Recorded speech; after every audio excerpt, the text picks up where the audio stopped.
You want to support Roland Martin Unfiltered? Be sure to join our Bring the Funk fan club. Every dollar that you give to us supports our daily digital show. There's only one daily digital show out here that keeps it black and keep it real. As Roland Martin Unfiltered. Support the Roland Martin Unfiltered daily digital show by going to RolandMartinUnfiltered.com. You can make this possible. Vice President Joe Biden certainly has a message for Donald Trump. You can't fix the economy without fixing the public health crisis. Early January, Donald Trump is first warned of the virus. He ignores it. We have it totally under control. It's going to be just fine. Defends the Chinese government instead.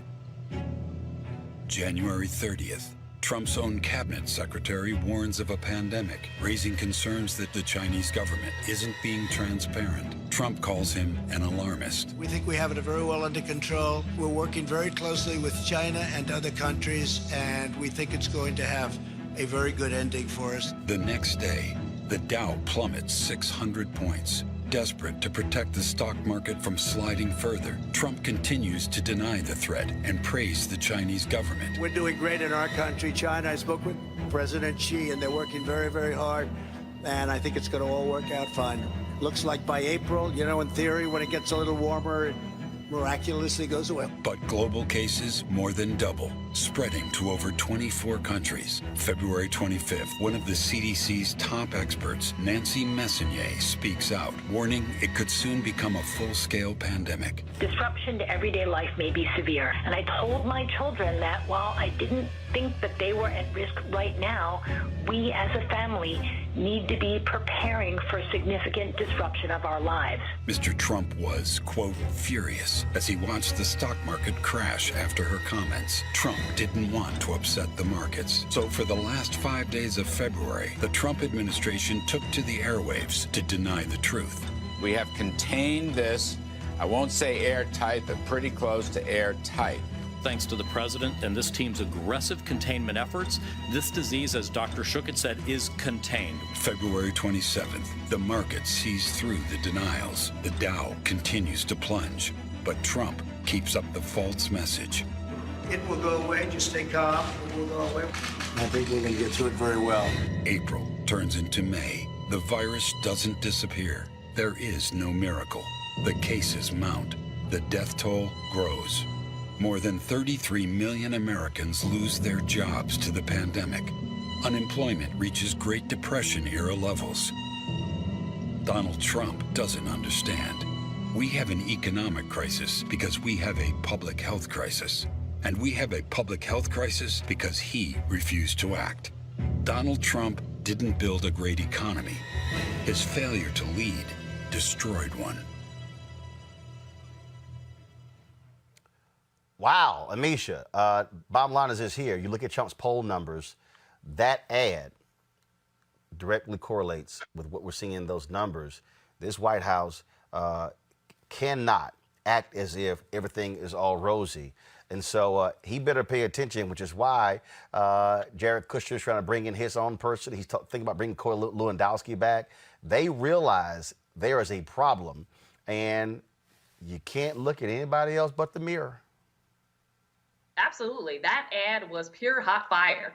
It's going to be very difficult for President Trump to be able to win back the states that he consistently said over and over again he was responsible for building their economies. Those same states are the ones that have lost the most jobs during this COVID-19 pandemic. And no, people don't blame President Trump for the pandemic. They do blame him for his response. They blame him for not being ready. They blame him for ignoring all of the advice from not only medical professionals, but also from other nation state leaders who decided to act long before President Trump did. So the response here is the problem. And, we're bleeding hundreds of thousands of jobs across states every single day that are not going to come back. And we don't have a president who has his head on straight, much less an understanding of how to bring those jobs back. To argue that he was a job creator was a falsity from jump. We know that the majority of new jobs came from the Investment and Recovery Act that President Obama pushed through.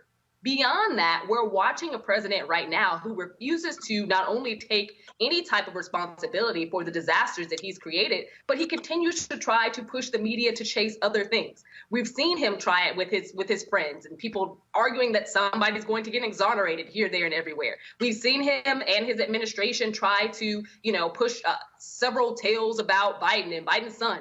At this point, we are at a crisis level. And what the American people want is to make sure that they have an economy that works for them, that they're able to pay their rent next month and the months after, that their kids are going to be safe. And they really want to know how do we get out of this depression era that we happen to be in right now? And I don't think anyone, blue or red state, actually trusts that this president is going to be someone who devises the plan to do it. That particular ad, Malik, if you're a Republican, trust me, they have concerns. Democrats pick up 4 seats in the Senate. They take control of the United States Senate. They are seeing Trump is a drag on even their races. Even though we're talking about May, that's not the position you want to be in as we're heading into the summer, the fall. There's uncertainty when it comes to the economy, but also when it comes to public health. What we've seen over the past, just number of just administrations is that presidents typically, as they're approaching re-election, they're not helpful down ballot. We saw that with Barack Obama, and the same thing that happened with George W. Bush.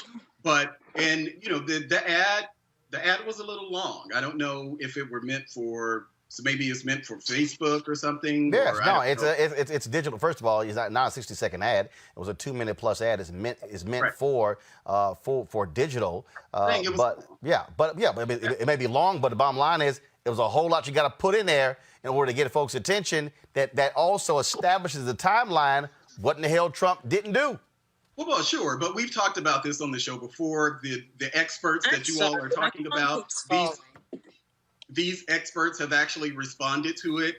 Some of the things that they are alleging in the ad, we can go back and forth, kind of knocking each one of them down from what the federal government was doing at the time, what Trump was saying at the time, what happened with the doctor at the immunization director or whatever. There are plenty of things we can go back and just say, okay, well, those things actually weren't true. But as far as an ad is concerned, if you don't like Donald Trump or you're on the fence, this is something that could possibly sway you, but it's also something that we've just been debating publicly for a while now.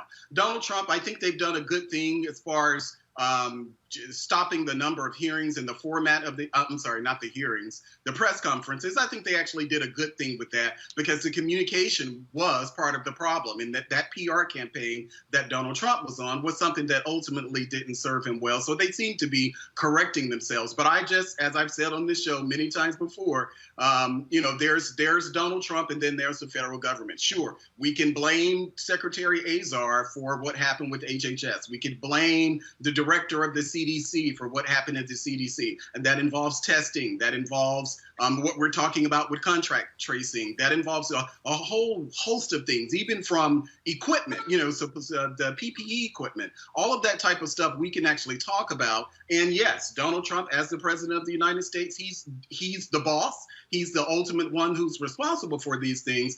But, it seems as if, at least, especially if we're talking about the testing, that really, to me, and I've kind of looked at it, and I've decided to say, well, this kind of, to me, seems like more of a brownie. Mike Brown from George Bush's administration during the Katrina. I think he was the head of FEMA at that time, where it was like a good job brownie that George Bush said to him. It seems as if I still haven't been able to piece it together, but something happened, and it wasn't President Trump and what President Trump was out there saying. Something happened at the CDC, HHS, as far as these tests are concerned.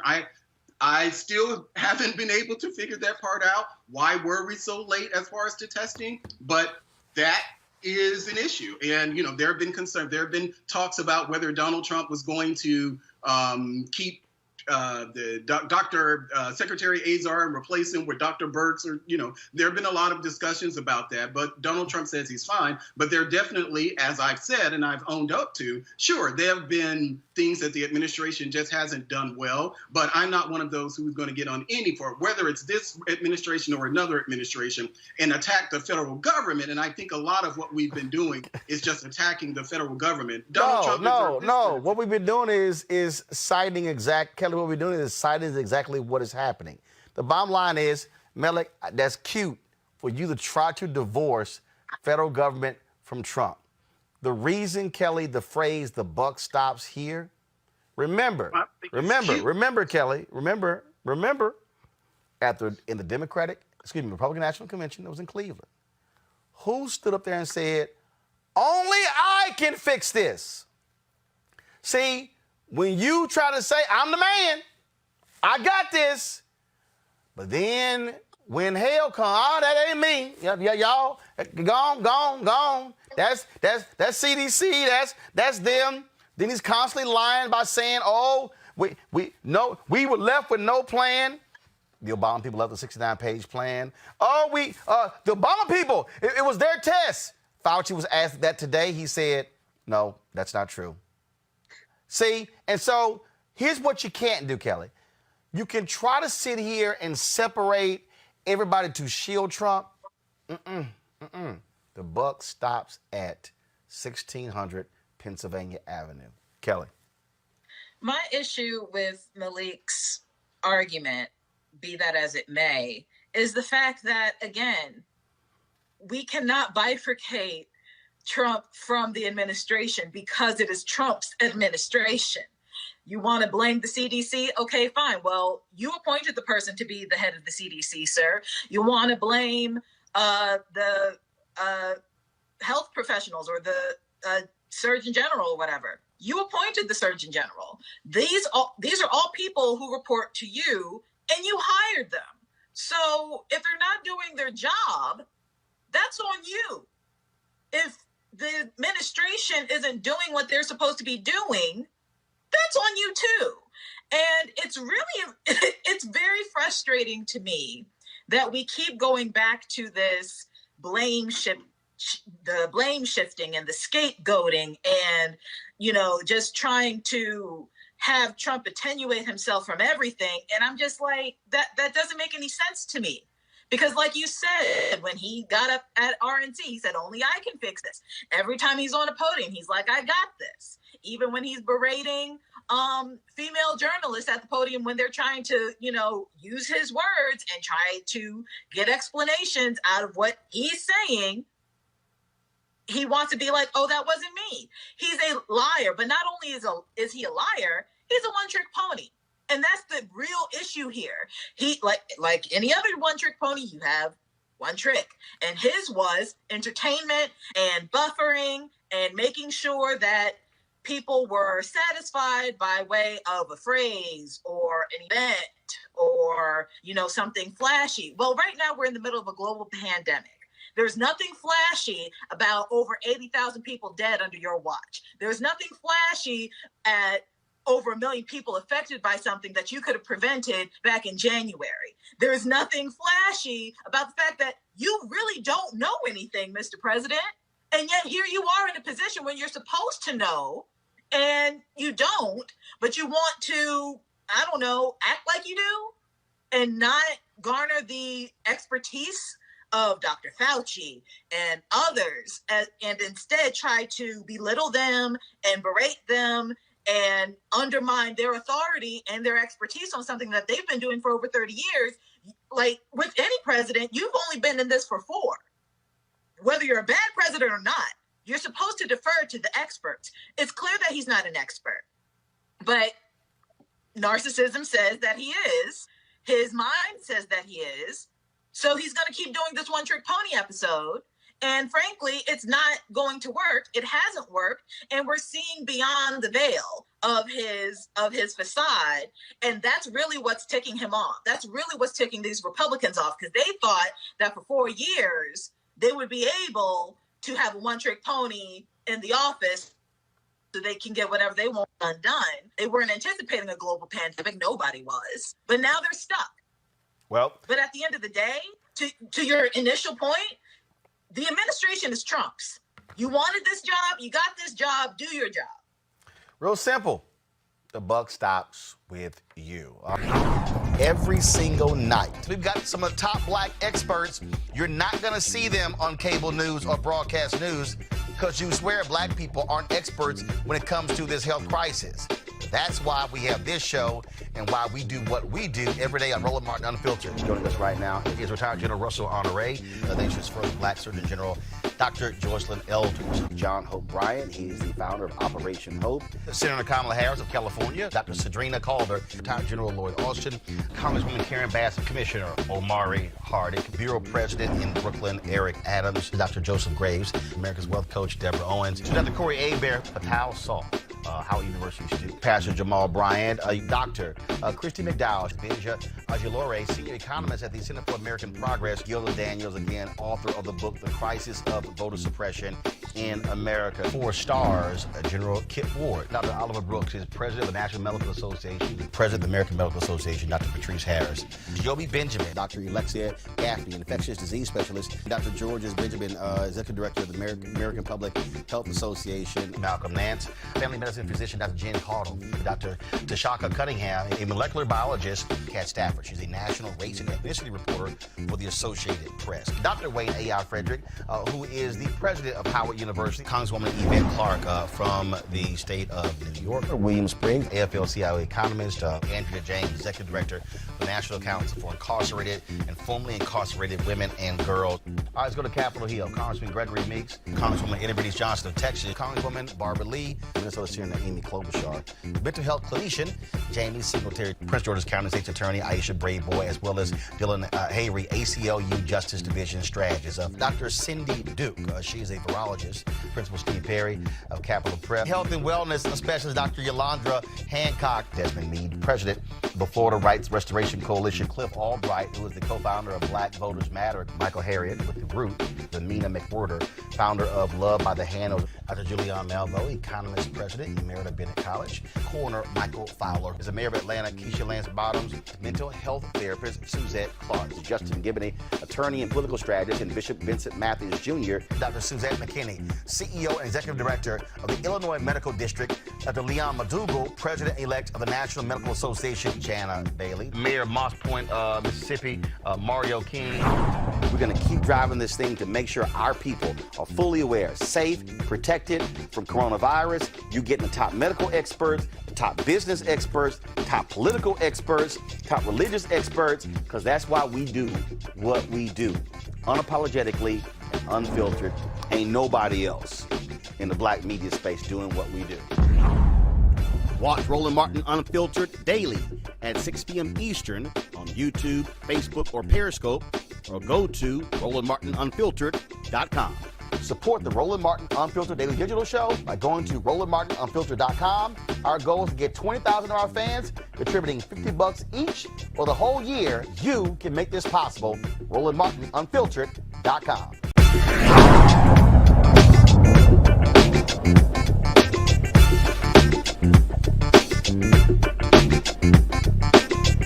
You want to support Roland Martin Unfiltered? Be sure to join our Bring the Funk fan club. Every dollar that you give to us supports our daily digital show. There's only one daily digital show out here that keeps it black and keep it real as Roland Martin Unfiltered. Support the Roland Martin Unfiltered Daily Digital Show by going to RolandMartinUnfiltered.com. You can make this possible. You know what time it is. Girls are allowed. I'm white. I got you, Carl. Illegally selling water without a permit On my property. Whoa! Hey! You don't live here. I'm uncomfortable. I know. All right, my people. What happens when you trying to mind your own business? You in Sacramento, California, and Lord, the people living next door to you just act a plumb fool and hit you with the N-word. Press play. I'm in and out of it right now. Are you 100% here with me right now? Yeah. Yep. I'm here with you right here. I see you right there. Okay.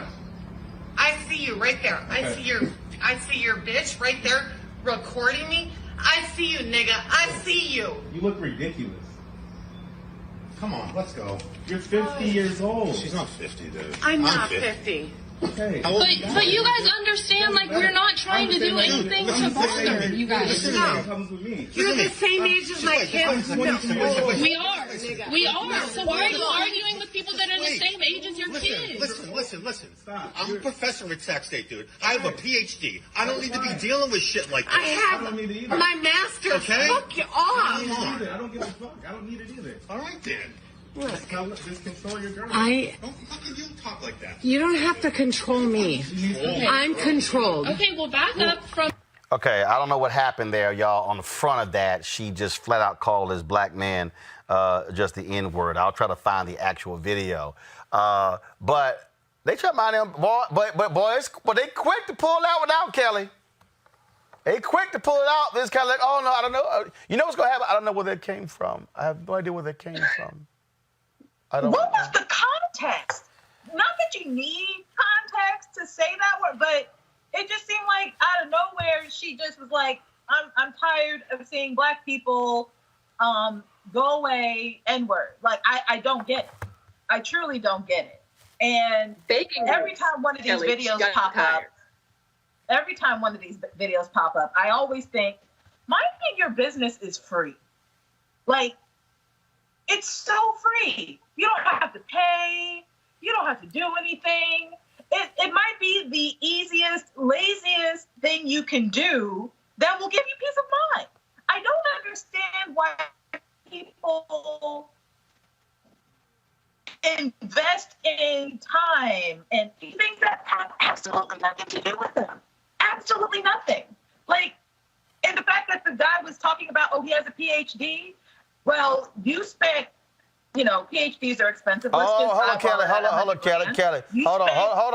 on. You asked what the deal is. So, according to this story, the video was posted on Facebook by the couple's neighbor, Michaela Cobb, who claimed they verbally attacked her and her boyfriend over the smell of bacon grease. It was the bacon grease. Yeah, and bacon grease. And it says that Tim Ford, who is the professor, he claimed his wife had entered hospital for alcohol and drug abuse on Friday in the wake of the embarrassing clip. Kelly finished, then I'm going to Amisha. Oh, so it's kind of like the, I'm crazy defense that we use for serial killers and school shooters, only you say the N-word and that'll clear everything up. You go and read. Kelly, we're losing your signal. Amisha, go ahead. The part that's most shocking here, other than them announcing their credentials when they, walked up and decided to call their neighbors outside of their name, is the fact of how this argument started to begin with. You are so upset that you use racial epithets because you smell bacon grease coming from your neighbor's place. Like, at what point is that where your mind goes? These people are literally making breakfast in their own home. And you walk out and you start announcing, oh, I have a PhD. Also, who cares? And your reaction, and I will give it to their African-American neighbors because they're a lot better than I would have been in that situation. And now to save her tail and her husband's, it is, well, she's going into rehab. This woman isn't crazy. Yes, she was probably, on some stuff, but that doesn't automatically make the N-word be the first thing that you pull out. So here's what I want to do. So guys, if y'all have from the beginning, play the video for Melik. Go ahead and play it. I'm in and out of it right now. Are you 100% here with me right now? No, that's not the beginning. That's not the beginning. Right there. That's not the beginning. I'm gonna go ahead and pull it up. But see, this one still amazes me. What amazes me is the whole. I mean, we always get the excuses. That's not really me. That's not really my feelings. I don't know where that came from. And now the whole rehab deal. I mean, I think all of that's just utterly hilarious. But I mean, but this. Y'all mad cause of bacon grease. That to me is what's the most trip about this whole deal. You mad about bacon grease, Melik? Really? I ain't realized bacon. I thought everybody loved bacon. Maybe this couple Muslim. I don't know, but I don't know what the deal was. That bacon grease make you go crazy. No, Roland. I don't eat pork. I don't eat bacon. But when I tell you that the smell of bacon grease is probably the next best thing to fried chicken to me, the whole starting with the whole calling the man a nigger. We started with there, then we ended with all of these. Well, I'm a PhD. All of these things are absolutely, totally irrelevant. We laugh about it, like folks with PhDs can't be bigots, and be what looks and be out drinking in public and all of that. It seems like maybe that's what he was doing. Yeah, I mean it's a stupid story. They were stupid in it. I'm with my homegirl Amisha on it. Is that the neighbors were those black neighbors were much better than what I would have been, because it would have been lit, turned. All the neighbors would have been outside by the time we finished with that one. Yeah, I just sit here and routinely I keep trying to tell y'all, okay. What gets me is the professor now wants to apologize. Did any of y'all hear him admonish his wife when she said that? No, or is it just me? I mean, I'm just saying. Did anybody? Here's the full-length video here. I want y'all to hear from the beginning. All right, y'all, go. I'm in and out of it right now. Are you 100% here with me right now? Yeah. Yeah? I'm here with you right here. I see you right there. Okay. I see you right there. Okay. I see your bitch right there recording me. I see you, nigga. I see you. You look ridiculous. Come on, let's go. You're 50 years old. She's not 50, dude. So the husband don't say nothing about call her a bitch, call the N-word, or call a woman a bitch. Dude, she ain't 50, man. My wife ain't 50. That's the only thing he was gonna respond to. He got offended by the age comment. I ain't 50. She ain't 50. She ain't 50. She 49. She ain't 50. She 49. Look. No, black don't crack, plaster shatters. All I'm trying to look. I have a great appreciation for cameras, but I just want to do y'all again. Please go back to go to the video. Please do me a favor. Just do me a favor. I'm here with you right No. here. Y'all see the video? Come back to me. Do me a favor. Do me a favor, y'all. Okay, please. Can y'all please just next time y'all shoot crazy ass white people, just shoot horizontal. Shoot horizontal. Why do you always do this? Because but Kelly, see, I need you to pay attention, Kelly. Go back to the video, y'all. Go back to the video. Kelly, see the big ass black boxes on the left and the right? That's what happens when you shoot because you're vertical. From your phone. No, Kelly, let me help you, Kelly. Okay? Look, Kelly, when you shoot this way, it creates black boxes on the side. When you shoot this way, it fills the whole screen up. That's why. It's called 16:9. It's the television standard. So I'm saying, when y'all shoot video, I want y'all to shoot landscape or horizontal so we can see the whole picture, not the black boxes. What's your issue, Kelly? Okay, people are. Kelly, I need you to first get your Skype together. You got struggle Skype right now. I can't hear you. I can't help this signal. No, Kelly. Look, I don't know what kind of Wi-Fi you got. Kelly, you got cricket Wi-Fi at your house? Oh, I live under trees. Leave me alone. That's the problem. We couldn't hear what you just said. All I'm saying, people, I'm just giving y'all a video lesson. Shoot this. In fact, let me just go ahead, because some of y'all don't believe me, since Kelly don't believe me.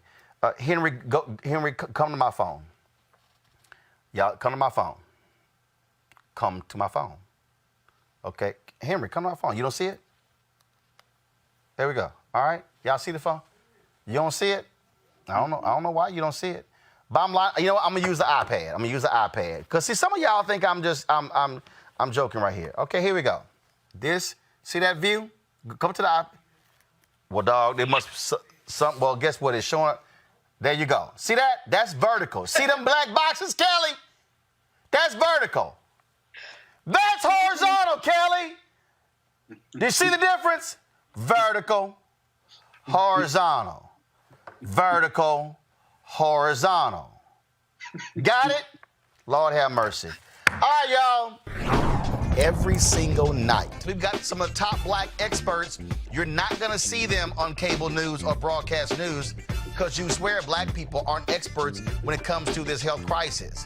That's why we have this show and why we do what we do every day on Roland Martin Unfiltered. Joining us right now is retired General Russell Honore, the nation's first black Surgeon General, Dr. Joycelyn Elders. John Hope Bryant, he is the founder of Operation Hope. Senator Kamala Harris of California, Dr. Sadrina Calder, retired General Lloyd Austin, Congresswoman Karen Bass, Commissioner Omari Hardick, Bureau President in Brooklyn, Eric Adams, Dr. Joseph Graves, America's Wealth Coach, Deborah Owens, Dr. Corey Abear, Patal Salt, Howard University student, Pastor Jamal Bryant, Dr. Christy McDowell, Benja Ajilore, senior economist at the Center for American Progress, Gilda Daniels, again, author of the book, The Crisis of Voter Suppression in America. 4 stars, General Kip Ward. Dr. Oliver Brooks is president of the National Medical Association, president of the American Medical Association, Dr. Patrice Harris. Joby Benjamin, Dr. Alexia Gaffney, infectious disease specialist, Dr. Georges Benjamin, executive director of the American Public Health Association, Malcolm Nance, family medicine physician, Dr. Jen Cardle, Dr. Tashaka Cunningham, a molecular biologist, Kat Stafford. She's a national race and ethnicity reporter for the Associated Press. Dr. Wayne A.I. Frederick, who is the president of Howard University, Congresswoman Yvette Clarke from the state of New York, William Spriggs, AFL-CIO economist, Andrea James, executive director of the National Council for Incarcerated and Formerly Incarcerated Women and Girls. All right, let's go to Capitol Hill. Congressman Gregory Meeks, Congresswoman Eddie Bernice Johnson of Texas, Congresswoman Barbara Lee, Minnesota Senator Amy Klobuchar, mental health clinician Jamie Singletary, Prince George's County State's Attorney Aisha Brayboy, as well as Dylan Hayrie, ACLU Justice Division strategist. Dr. Cindy Duke, she's a virologist. Principal Steve Perry of Capitol Prep. Health and wellness specialist Dr. Yolandra Hancock. Desmond Meade, president of the Florida Rights Restoration Coalition. Cliff Albright, who is the co-founder of Black Voters Matter. Michael Harriet with the Root. Mina McWhorter, founder of Love by the Hand. Dr. Julianne Malvo, economist, president, Emerita Bennett College. Coroner Michael Fowler is the mayor of Atlanta. Keisha Lance Bottoms, mental health therapist Suzette Clark. Justin Gibney, attorney and political strategist, and Bishop Vincent Matthews Jr. Dr. Suzette McKinney, CEO and executive director of the Illinois Medical District. Dr. Leon McDougall, president-elect of the National Medical Association. Jana Bailey, mayor of Moss Point, Mississippi, Mario King. We're going to keep driving this thing to make sure our people are fully aware, safe, protected from coronavirus. You getting the top medical experts, top business experts, top political experts, top religious experts, because that's why we do what we do. Unapologetically and unfiltered. Ain't nobody else in the black media space doing what we do. Watch Roland Martin Unfiltered daily at 6 p.m. Eastern on YouTube, Facebook, or Periscope, or go to RolandMartinUnfiltered.com. Support the Roland Martin Unfiltered Daily Digital Show by going to RolandMartinUnfiltered.com. Our goal is to get 20,000 of our fans contributing $50 each for the whole year. You can make this possible. RolandMartinUnfiltered.com.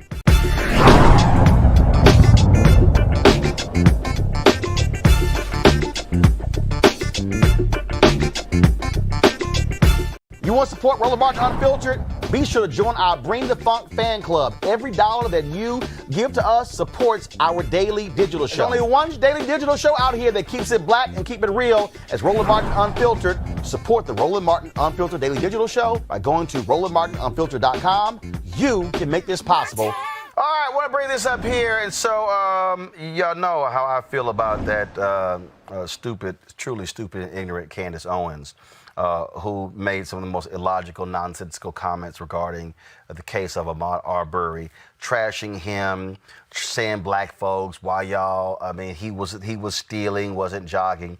Well, Ooh, things got a little heated on social media in the last 24 hours, where a group of black conservatives have actually been standing up and called her comments out. It's been real interesting, Malik, seeing this back and forth take place with this one sister who's a conservative named Sonny Johnson. And she, of course, has been battling with Candace on this. And what was interesting is that these black conservatives, what they laid out is that they said that point blank, they condemned her particular comments. I just think, I'm going to pull up their whole statement in a second.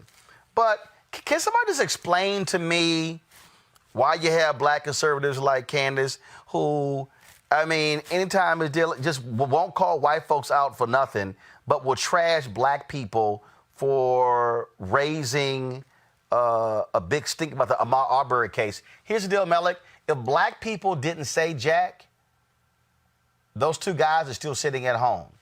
If black folks said nothing about Breonna Taylor, guess what? Nothing happens. And so what's up with some of your fellow black conservatives who have more vitriol towards black people who fight for justice than the white folks who are defending these two idiots who killed Ahmaud Arbery? So we're going to... This is what I'll say. As someone who was a lifelong Democrat until I voted for Donald Trump, it's a lot of, and I appreciate a lot of the black conservatives who are coming out condemning her remarks. I condemn her, not her remarks. I condemn her. And I actually wrote a piece on that condemning her remarks. Condemning her. And how do you condemn her but not her remarks? I don't understand that. No, well, let me clear that up. What I was saying is that people are condemning her remarks. I condemn Candace Owens and what Candace Owens actually stands for as it relates to growing the black conservative movement. Now, Candace Owens has been this way forever. And people say, she is definitely one of the most visible black conservatives that we have out of there. But for all intents and purposes, Candace Owens is a Trump supporter. Candace is not, I understand what she's doing with the whole Brexit movement, but for all intents and purposes, Candace Owens is a Trump supporter. Whether or not she'll be around after Trump leaves, I don't know. But wait. I'm trying to understand the distinction. So what you're saying? So you're saying she's not a black conservative, she's a Trump supporter. But wait a minute, you just said that you were a Democrat and then you voted for Trump. So aren't you a Trump supporter and not a black conservative? Absolutely. And actually, in my case, and the distinction that I would make between me and Candace is hold on. I want to be clear before you make the distinction. Hold on. Wait. I just want to be clear before you make the distinction. So you're saying that you're not a black Republican or a black conservative. You're a Trump supporter. So are you still a Democrat but a Trump supporter? Yeah. So let me finish my point.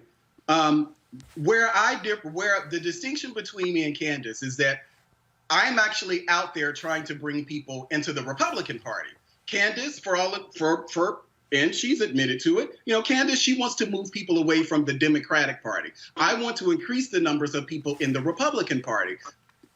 Until today, and I don't know, maybe it'll change tomorrow, Candace at no point has that been her focus. So when I say that Candace Owens is a Trump supporter, I think a lot of us, people just in America in general, they kind of take on the mantle of being a black conservative. Well, what does that mean? If you ask people what does being a black conservative mean, a lot of them really don't have answers. And because I've had these conversations with many people who now consider themselves a black conservatives, what they're really talking about is that they actually support Donald Trump. That doesn't mean that they are not conservative, but as for my purposes, Candace is totally different from a lot of those people and the people that you saw in the op-ed, the article that you're talking about. A lot of those people are actually involved in the movement to bring more people into the party. I'm not sure that that's Candace's goals. Again, I understand what she's doing with Brexit, but I'm not sure that's Candace's goal. I've criticized Candace over and over and over again because I think that what Candace does, and as I wrote today, when she makes comments as she does, what happens is that there's an anvil that we have to wear around our necks when trying to defend the party against people just like her. But make no mistake, and I'll just say this very quickly, make no mistake, Candace is in a long line of Black people who have done this, whether they consider themselves Black conservatives, Black Republicans, or whatever. Candace didn't start this game. She's probably the biggest that we've had in this age of social media, but Candace didn't start this game. And you can look at the Republican Party itself, Black Republicans in the party, Black conservatives in the party, they participated in this. So the same people who are actually paying Candace's, depositing money into her bank account, many of these other conservatives have benefited from those same entities. Okay, so you're now a Black Republican. I've been a Republican. No. That's why I was trying. It was all over the place. I was trying to just understand what on the deal of what's going on. Okay, all right. I've always, and anyone who knows me, when they ask what am I or whatever, I always actually reference that I'm a Republican because that's what I am, and I'm interested in bringing people into the Republican Party. That's exactly what I am. Okay, here's a statement. Eugene Craig, of course, appears on our show often. He's the author of this statement. Black conservative statement on Candace Owens tweets. We, the undersigned Black conservative leaders, unequivocally condemn the hate-filled and destructive words tweeted and spoken by Candace Owens in the freest county on the face of the earth. I think that meant country. In the freest country on the face of the earth, no Black man deserves to be gunned down like a dog in the street. Blackness is not a weapon. Blackness is not a threat. The words spoken by Candace are not reflective of the Black conservative movement and should be universally condemned by the broader conservative movement and all who support freedom and liberty. Her words provide shield and cover for these type of incidents to continue. This is not the role of the Black conservative. Our hearts go out to Ahmaud. Actually, Ahmaud is misspelled. Ahmaud Arbery's family, and we continue to lift them in prayer. Black men and women have a right to live freely in this country. We all have a responsibility to protect that right. We have a responsibility to condemn, her hate-filled and inaccurate tweets and statements. The thing, Kelly, that was interesting about this, again, is that you immediately see, and this is where, so this segment is not, this ain't all about Candace. I don't give a damn because she's stupid. She dumb, and other people who follow her dumb too. But what you find is, who are the people who are the quickest to stand with the two men who killed Ahmaud Arbery? White conservatives. Mm-hmm. You think back to Zimmerman. Now, there have been conservatives, white conservatives, who said this is foul. Eric Erickson was like, I don't care what none of y'all say. I don't care if he was looking inside of a house. That is not licensed to shoot and kill this man. But when you look at these people who are the most vocal saying, oh, first y'all was saying hands up, don't shoot. Now y'all saying he was just jogging. It's real interesting. The people who most are likely to side with Travis and George McMichael are white conservatives. I mean, it's not so interesting when you look at the history of the conservative movement and why people switched from being Democrats to conservatives back in the late 50s, early 60s during the Civil Rights Movement, going from Dixiecrats to Republicans and the like. But what I will say is specifically when it comes to Black conservatism, I am not part of that number, but I have observed that based off of the ideologies of my friends who are, I would be hard-pressed to consider a Black person who considers themselves conservative or Trump supporter to be true Republicans, because Trump himself does not align with the ideologies that I know of the Republican Party. So when Candace Owens saying, I agree with Malik to an extent when he said that Candace is a Trump supporter, but that's the only extent to which I will agree with Malik on this case, because her aligning with Trump, just by way of what Trump has done these past couple years and how his ideologies have come to light, I would venture to say that he's not truly a Republican. I would also venture to say that white supremacists aren't necessarily Republican, they're just not Democrat. And that's the problem with a bicameral party system, is that if you don't agree with one, it's kind of like you have to go to the other if you want your voice to be heard. And that's where we get a lot of conflating ideology. That's where we get a lot of false narratives when it comes to these parties and their ideologies. Because when you look at conservatism and when you look at the Republican Party and what their ideologies are, it's not that of Donald Trump. It's just conservative. Donald Trump is in a class of his own. Well, and I think, but it's like the point I raised, Amisha, about the NRA. Will they stand with, I mean, they're supposed to all about, you know, licensed gun owners and Second Amendment and defend yourself, but they are very much pro-cop. In the case of this brother in Louisville, okay, you're the NRA. Same thing I said when John Crawford was killed in that Walmart in Ohio. All right, NRA, show us what y'all really stand for. And the reality is they're more likely to stand for conservative ideals. And this is when black people say, hold up, if y'all supposedly real, where are you on this one right here? And in this case here, automatically it's white conservatives and some blacks sitting there running behind this case. And to Malik's point, you got black conservatives who are like, yo, what the hell? What the hell? But what it's showing, Amisha, is showing you might think y'all in this thing together, but y'all ain't in this thing together. You might be black and conservative. They might be white and conservative, but your ass still black, Amisha. Absolutely. And I think that that is one of the most salient points of all, because at the end of the day, whether somebody chooses to be a black conservative because of the era of Trump and their grifters, like what we've seen from Candace Owens, or if they are a hardline conservative following all the conservative principles, you can never be conservative enough to erase your skin color or the burden that comes along with it. That is where we are in America. So Candace saying completely ridiculous things and comparing this death to the many deaths that she counted in black on black crime and, you know, calling out LeBron James and going down a whole litany of ridiculousness to try to substantiate why a young man would literally be hunted down by two white men in a pickup truck with guns circa what? 1800s, 1952. We haven't seen this in America in a really long time, but somehow she thought that she was in a place to make a justification for it.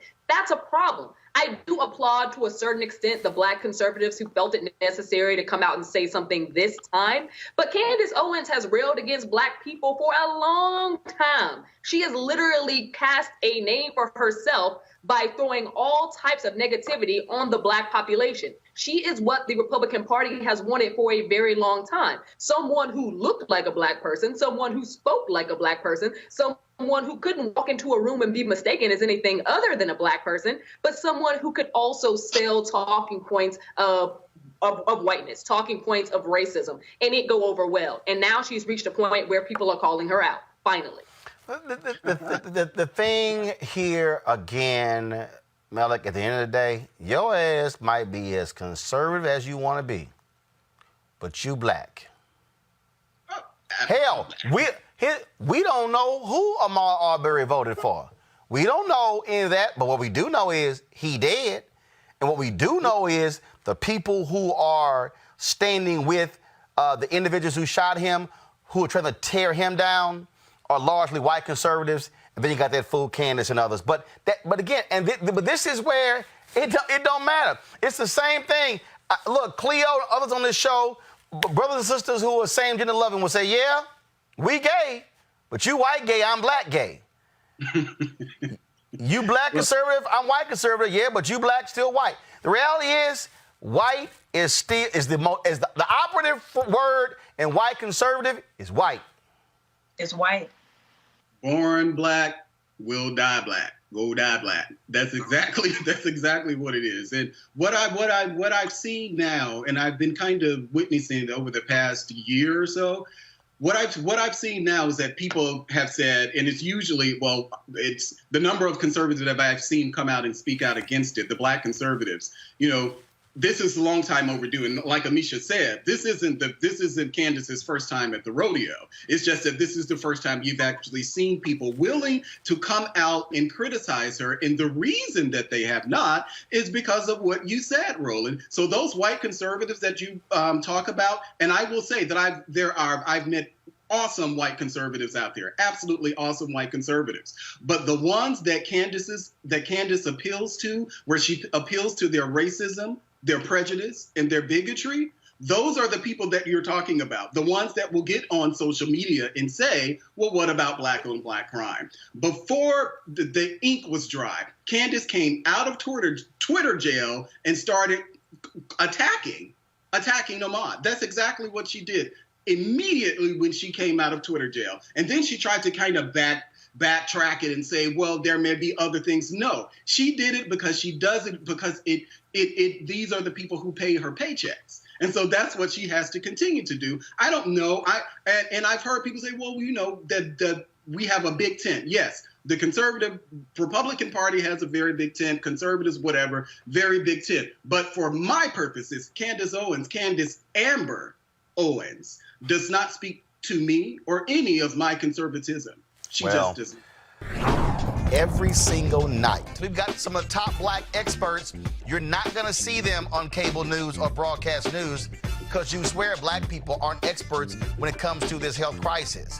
That's why we have this show and why we do what we do every day on Roland Martin Unfiltered. Joining us right now is retired General Russell Honore, the nation's first black Surgeon General, Dr. Joycelyn Elders. John Hope Bryant, he is the founder of Operation Hope. Senator Kamala Harris of California, Dr. Cedrina Calder, retired General Lloyd Austin, Congresswoman Karen Bass, Commissioner Omari Hardick, Bureau President in Brooklyn, Eric Adams, Dr. Joseph Graves, America's Wealth Coach, Deborah Owens, Dr. Corey Abear, Patel Salt, Howard University student, Pastor Jamal Bryant, Dr. Christy McDowell, Benja Ajilore, Senior Economist at the Center for American Progress, Gilda Daniels, again, author of the book, The Crisis of Voter Suppression in America. 4 stars, General Kip Ward. Dr. Oliver Brooks is President of the National Medical Association, President of the American Medical Association, Dr. Patrice Harris.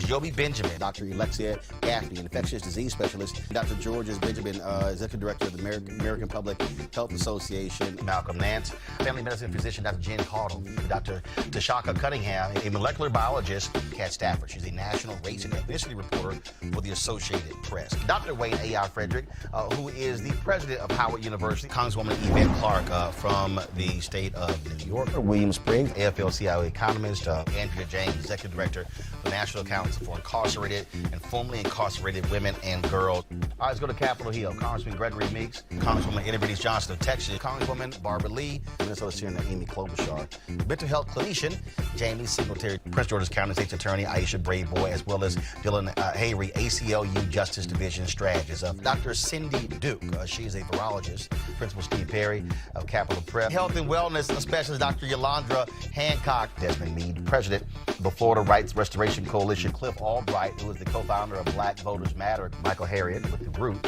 Lamina McWhorter, founder of Love by the Hand. Dr. Julianne Malveaux, economist, president, Emerita Bennett College. Coroner Michael Fowler is a mayor of Atlanta. Keisha Lance Bottoms, mental health therapist Suzette Clark. Justin Gibney, attorney and political strategist, and Bishop Vincent Matthews Jr. Dr. Suzette McKinney, CEO and executive director of the Illinois Medical District. Dr. Leon Madugal, president-elect of the National Medical Association. Jana Bailey, mayor of Moss Point, Mississippi, Mario King. We're going to keep driving this thing to make sure our people are fully aware, safe, protected from coronavirus. You're getting the top medical experts, the top business experts, top political experts, top religious experts, because that's why we do what we do. Unapologetically and unfiltered. Ain't nobody else in the black media space doing what we do. Watch Roland Martin Unfiltered daily at 6 p.m. Eastern on YouTube, Facebook, or Periscope, or go to RolandMartinUnfiltered.com. Support the Roland Martin Unfiltered Daily Digital Show by going to RolandMartinUnfiltered.com. Our goal is to get 20,000 of our fans contributing $50 each for the whole year. You can make this possible. RolandMartinUnfiltered.com.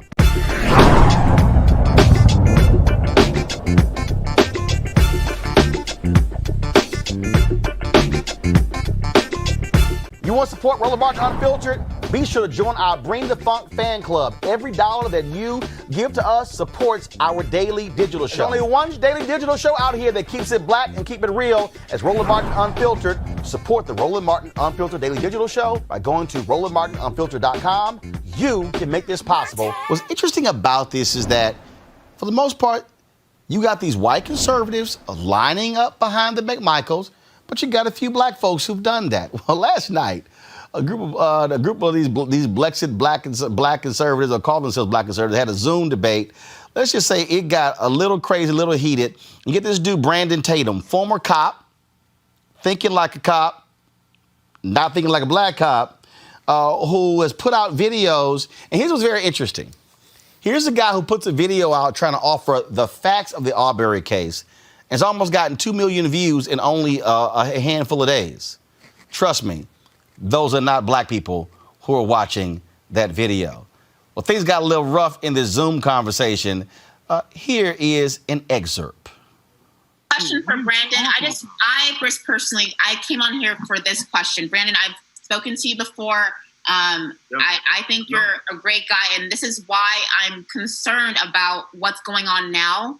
I mean, I think you know that a lot of us, for example, in other cases that, of course, other black people have definitely pushed back on when we talk about it. For example, when people were kneeling during the football games, I didn't think that was right, and I was very vocal about that I'm proud of my flag and proud of America.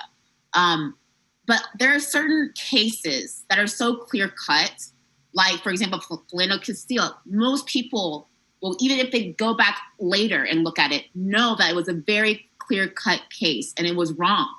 And then looking here in this issue, I don't agree. You said you don't agree? That it's so clear-cut that it's something that we can bring out and say, as in unison, you know what? This is when it's wrong. Because what we get all the time is people saying that we never talk about racism when it actually exists. We talk about racism is everywhere. And I personally will say, and I will say that over and over again, I will call out people who make everything about race, because that's not true. But it's also not true when it is very obvious when something is maybe, you know what? Not even on this case, if it's not even about race, right? If Arbery were a white man and I saw that video, I would be just as horrified, because that man did not deserve to die. Period. Nobody said he did, though. I don't know. I'll give you $1,000 if you see anybody that said that man deserved to die. But you know what you usually do when you know that something is wrong? You stand up for the person who was the victim. And that's the problem that we're not seeing. Laquan McDonald. Did you make a video about Laquan McDonald? Did you make a video about Laquan McDonald? We're not seeing in this case. No. Did you make a video about Laquan McDonald? Can I finish what I'm saying? I'm saying you're just making up stuff. No. How am I making up stuff? I made a video about Laquan McDonald's death at the hands of a police officer that shot him 12 times. Clearly, it was wrong. I made a whole video about how that was wrong. Okay, can we go back? How am I not defending? Can I finish my statement on the Arbery to Brandon? I'm just saying, in this case, it seems that what it looks like is that you're going out of your way for people who are trying to be compassionate to really, I mean, we're always the ones who are going, oh, let's wait for the facts to come out, okay? And that is why a lot of people feel like we're heartless.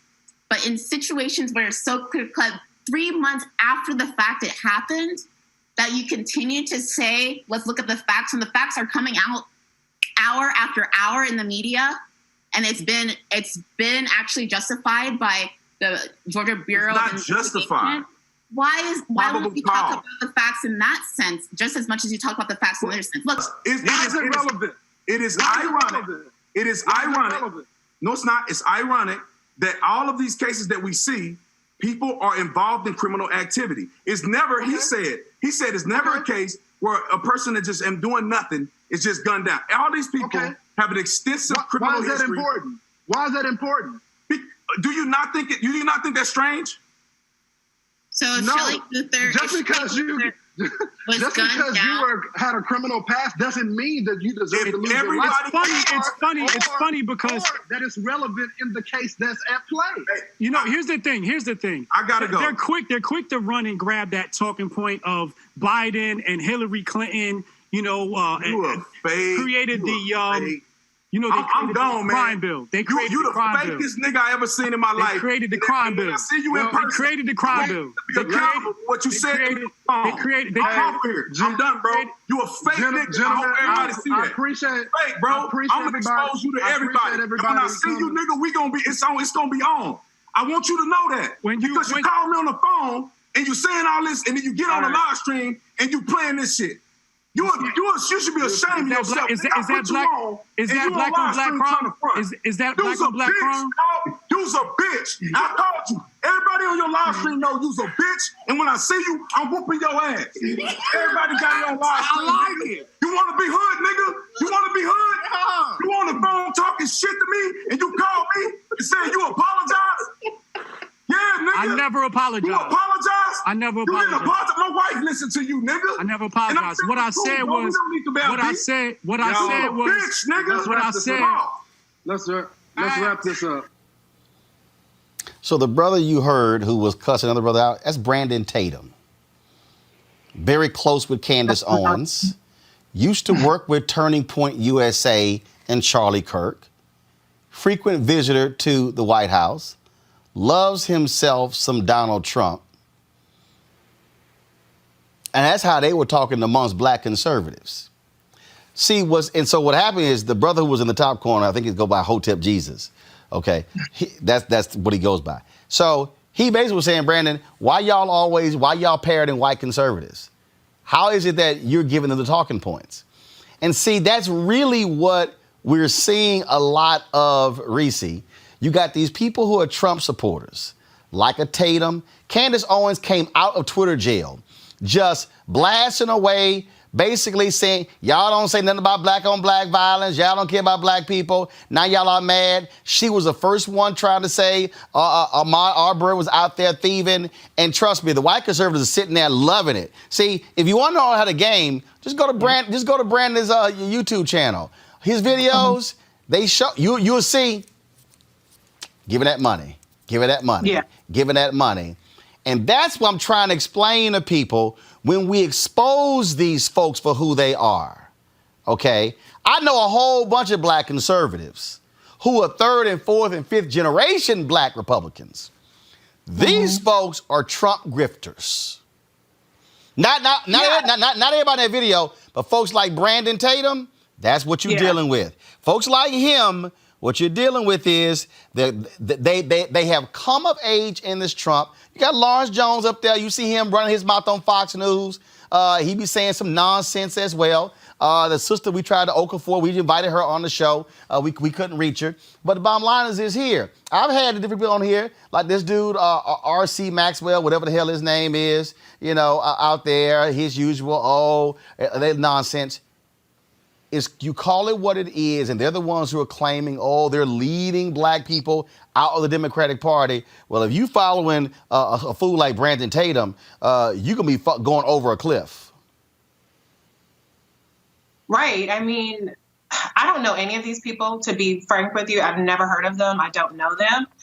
But I don't like what I see from that clip. And I watched some of their discussion. I was disgusted watching it. My husband has a saying. He says that some black people, I'm going to put the some in front of it, but some black people are the foot soldiers of white supremacy. And that's what these Trump conservative grifters are. When you perpetuate these stereotypes, when you sit up there and regurgitate these talking points to try to criminalize an innocent black man who was doing absolutely nothing wrong, it's disgusting. And the way that Brandon turned up in that video, there are white folks that would shoot his ass for doing that much, okay? And so, they want to parrot these things about, you have to, conduct yourself a certain way. And look how he was turning up and N-word this and N-word that.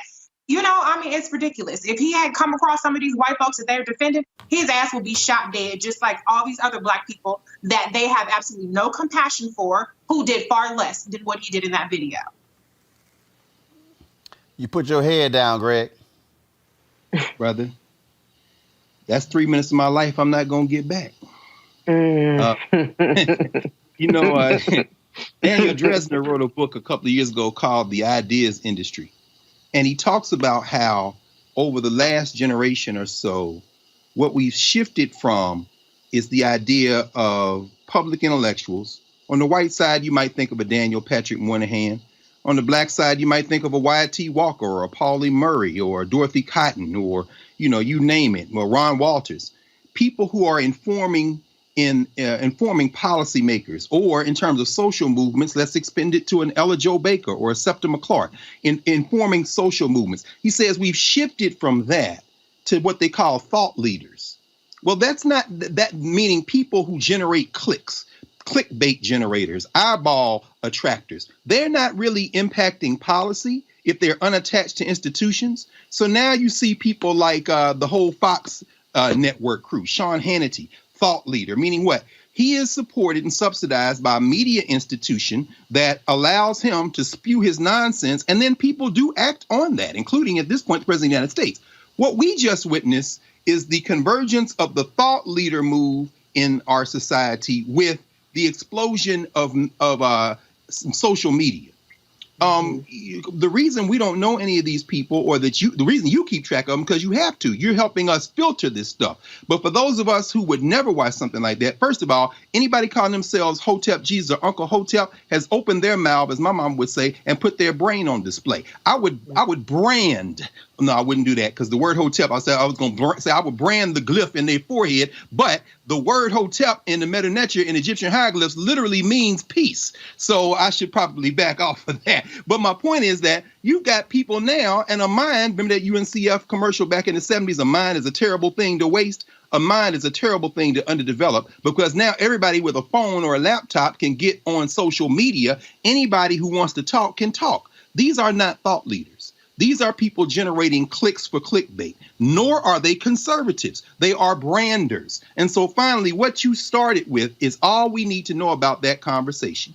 It's very basic. This is about money. This is about watching them. This is about generating revenue. None of them have anything to say about anything that's going to either A, impact policy, or B, change the minds of anyone who will take a minute to reflect, to organize, to study, and to act in an informed manner. So that was a sideshow better for WWF wrestling. That's why he's talking about beating somebody's ass, which he ain't going to do. So here's why I showed that, Erica, because again, these are the people Fox News elevates. I just need people to understand what the whole design is, okay? Fox Nation, now they just dropped them. In no logical world would a TV executive give Diamond and Silk a show. It's a minstrel show. That's absolutely. But what do but what do they set up? You take a Candace Owens who worked with the NAACP to get a settlement from a school district. TPUSA hires her. She's now in PragerU. Trump has her at the White House. Million followers. All these stories done on her. All like this great mass movement leader of black people away from the Democratic Party. But who is elevating her? That's right. Is there anything between those two ears? No. There's a reason why she will not debate me being running for a whole year. But she'll challenge John Legend and Don Tito, people like that. And there are people out there who say, Roland, but we should ignore them. This is why that's not that simple. Mm-hmm. Because you have to understand how they are strategically used to serve different interests. Mm-hmm. Trump does the exact same thing. That crazy, ignorant comedian, I don't know what, he ain't even funny, Terrence Williams, same thing. You gotta understand, to Greg's point, the minstrel show and the grifter show. You gotta understand how they play this whole game and how they then elevate, these are the black people we should be listening to. So therefore, how they prop them up, they do their books in their speeches, and then I think it keeps going on and on. That's why you have a Larry Elder who will write a book called Stupid Black Men. Yes. He ain't trying to talk to black people. He's talking to white people. He's talking to white conservatives. And that's the game that you see being played. And that's why we call it out so folks understand. And let me be clear, there are black conservatives we have on this show who are real, who do care about the black community. We might differ on some policy issues. We might agree on some policy issues. There's a long history of black people being Republicans. Okay, you could talk about Jackie Robinson. You could talk about any number of people. You can talk about folks who've served in Republican administrations. Bob Brown, who accompanied Coretta Scott King to pick up Dr. King's body. Come on. Who was on the board of the SCLC, goes from there to getting hired by Richard Nixon, and who played a crucial role in terms of driving things for black people. Just because he worked for Nixon didn't make him bad. So that happens. There are black people who worked in different administrations who've done that. Alfonso Jackson, the Secretary of HUD under George W. Bush. I know Alfonso well. Again, we might differ on some issues, but agree on some other issues. These folks, the Brandon Tatums of the world, the Candace Owens of the world, they can't even step in the same room with those black Republicans. It's understanding the game, Erica. Absolutely, Roland. And you laid it out. What's being presented for the public is information. And what they have yet to find out is that acquiescence to whiteness is not protection. It does not preclude any of the injustices that we have seen for years and years from happening to them. And since we're dropping gems, I'll drop something that my late Big Mama said to us, which is when you open your mouth, you remove all doubt. And so for Brandon Tatum, the moment I had to click off is when he began to invoke the name of George Zimmerman and O.J. Simpson, and then go on to, as you shared in that clip, talk about the people that have been victims of criminal activity by the people that executed, lynched them, that they had criminal background. You're talking about a black man, a person that is black, that is a former law enforcement officer. I'm very concerned about what his history was when he was on the police force, with the type of aggression that we saw in that video, with a muscle tight shirt on with the face of Donald Trump. So we do have to look at the minstrel show. We do have to have this type of information so that we can be even more engaged in understanding grifters and knowing that all of our skin folk damn sure ain't our kinfolk. All right, folks, back to our Roland Martin Unfiltered video in just one moment. All right, fam, to all Roland Martin VIPs, you are invited to the Laugh Experience, taking place this Friday, May 15th at 6 p.m. East Pacific, 9 p.m. Eastern at Ceek.com. That's CEEK.com. Join me and let's laugh with comedian D.L. Hughley, Chris Spencer, D.L. Hughley, Chris Spencer, Bodacious, Ryan Davis, and Clint Coley. It's a first-of-its-kind virtual comedy show on Ceek.com. Ceek.com, remember, y'all, is the black website created by this sister. Y'all. You can watch it on your phone, your laptop, even in virtual reality. Now, I'll be there, and I hope you will be there as well. Now, remember, we had Mary on the show, of course, the creator of Ceek. She also is the one who created her own VR headset. So they have these available at Ceek.com. And so it's real simple. I was actually testing this out a couple of nights ago. Actually, it's pretty cool. And so just go ahead and zoom out, Anthony. And so it's real simple. You take your phone with this head. Now, there's some VR headsets where you can actually connect to the web and stuff along those lines. But this one here, what it allows for you to do is, so you actually have you go to the Ceek app, and so you can pull it up here, right here on your phone. And then what you do is you place your phone right into the VR headset, close it up, and then you're able to then put this on. And so what's going to happen is you put this VR headset on. Y'all, what's so cool about this is that it literally looks like you're in the room. So what's going to happen is they'll be live, and so you can sit here and you can look all around. You can look at the ceiling all around. It's going to be pretty cool. The first time ever, again, a virtual reality comedy showcase that's taking place this Friday. And so that's what it looks like once you're inside. You get to be able to look around on the inside of this room. It's pretty cool. And so you can do this again. It's created by a sister, this device and the site as well. She also created these 360-degree sound headphones. Y'all, these are boss. Okay, Bluetooth, as well as you could actually plug in. The Bluetooth creates the whole 360-degree sound, and so it's great for gaming as well. And so if you do use these, there's a promo code. Go ahead and write this down. The promo code. This is the headset right here. These are the headphones right here.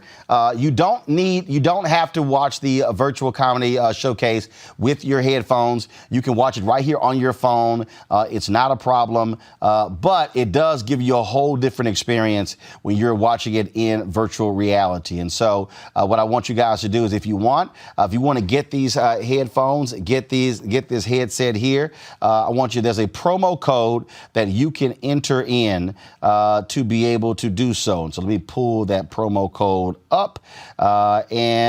It's been, like I say, I've been having way too much fun with this whole deal here, with these headsets. And this is called the world's first 4D 360-degree audio headphones, and of course this is the mobile VR headset, and so that's what you have here.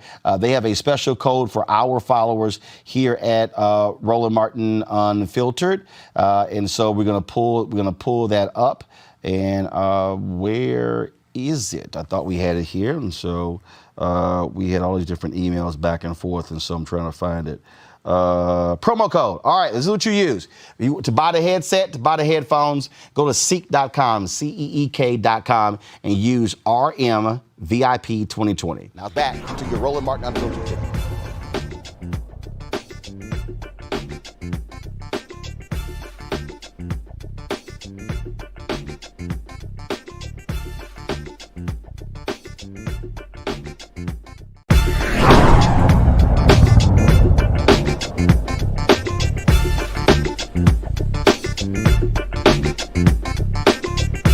You want to support Roland Martin Unfiltered? Be sure to join our Bring the Funk fan club. Every dollar that you give to us supports our daily digital show. There's only one daily digital show out here that keeps it black and keep it real as Roland Martin Unfiltered. Support the Roland Martin Unfiltered daily digital show by going to RolandMartinUnfiltered.com. Our goal is to get 20,000 of our fans contributing $50 each for the whole year. You can make this possible. RolandMartinUnfiltered.com. Folks, big developments in the case of Ahmaud Arbery, the black man shot and killed February 23rd by two white men as he was jogging down the street.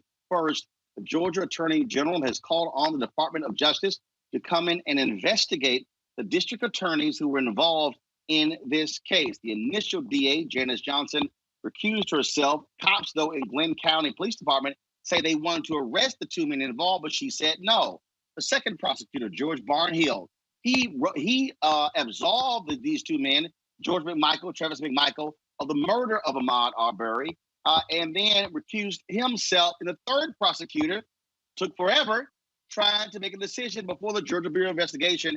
They were called in and made an arrest within the first 36 hours. That's one issue.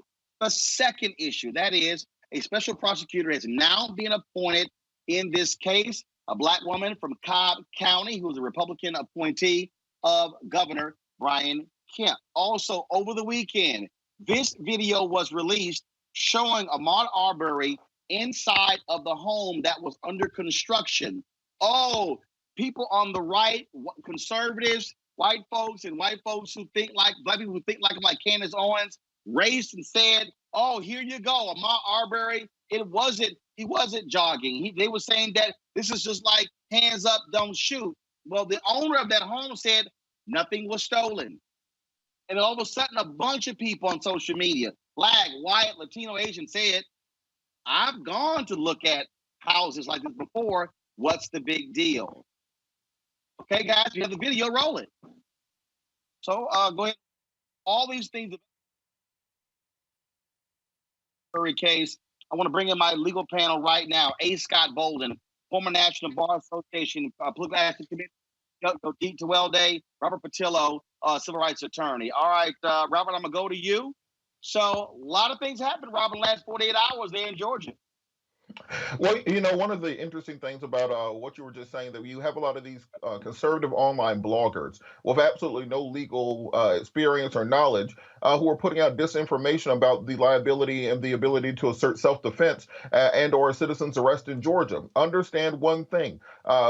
We have a lot of case law in this state. You have Patel v. State, you have Brunson v. State, you have Carter v. State, which lay out when an individual can assert a claim of citizenship citizen's arrest, and none of it involves pulling a gun on somebody, chasing them with a pickup truck, surrounding them with 3 people, and then shooting them.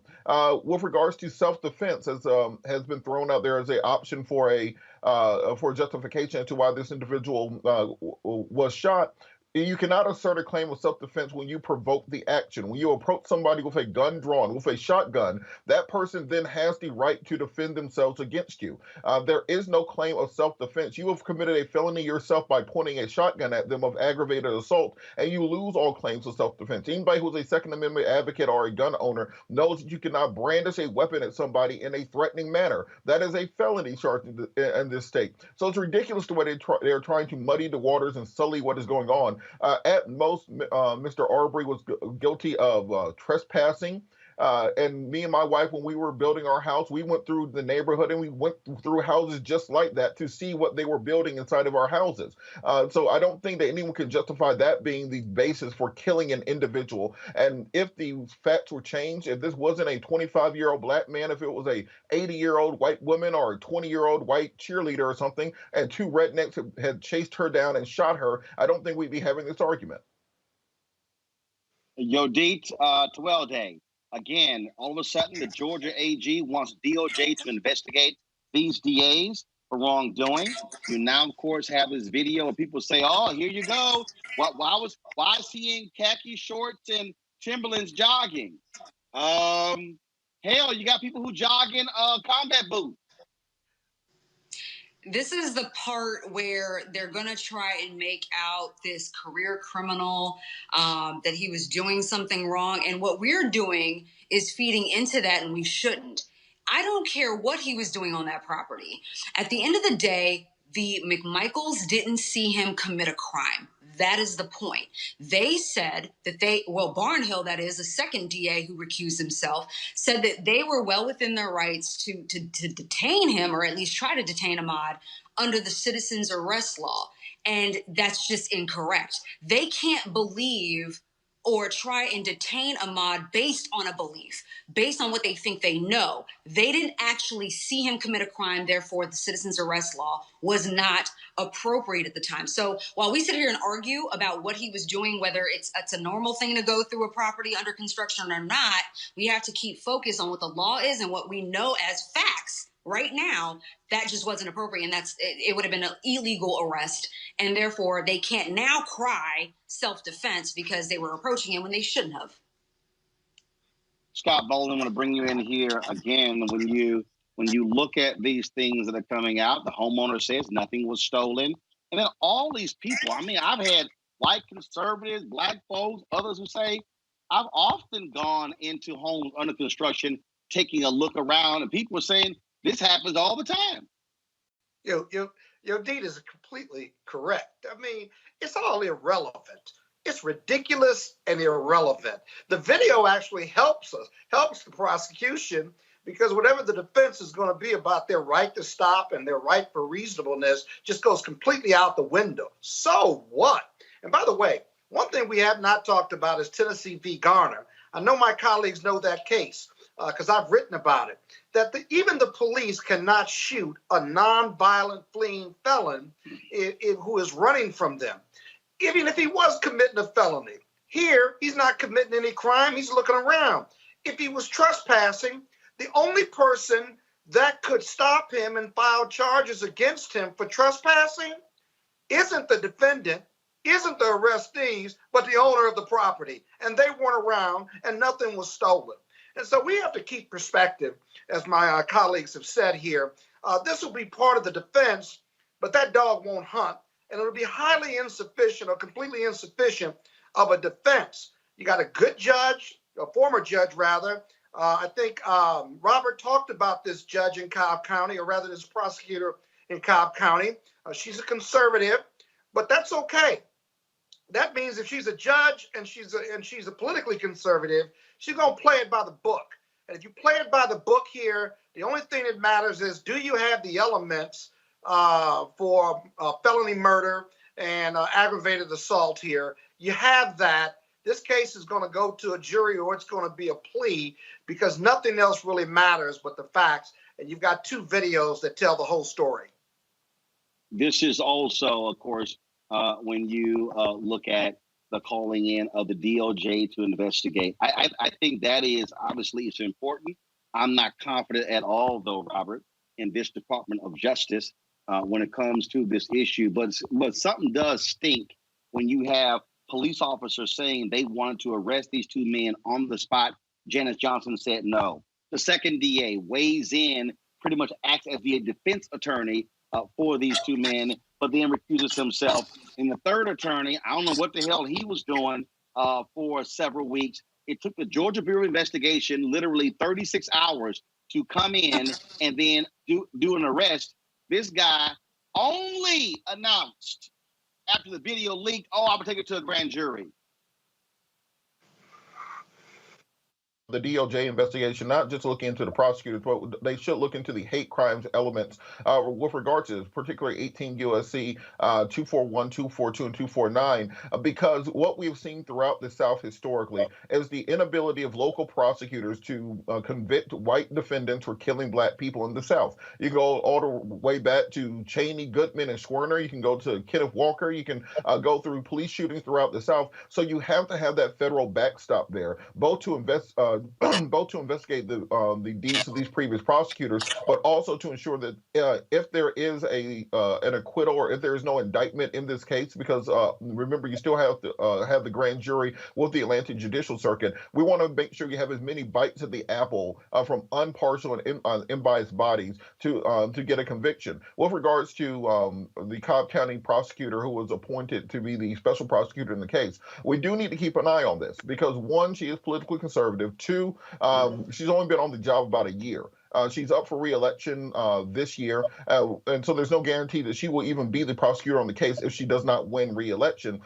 There are more experienced black prosecutors in the state, people like Sherry Boston in DeKalb County, Darius Patillo down in Henry County, who I think much of the legal community would like to see prosecuting this case.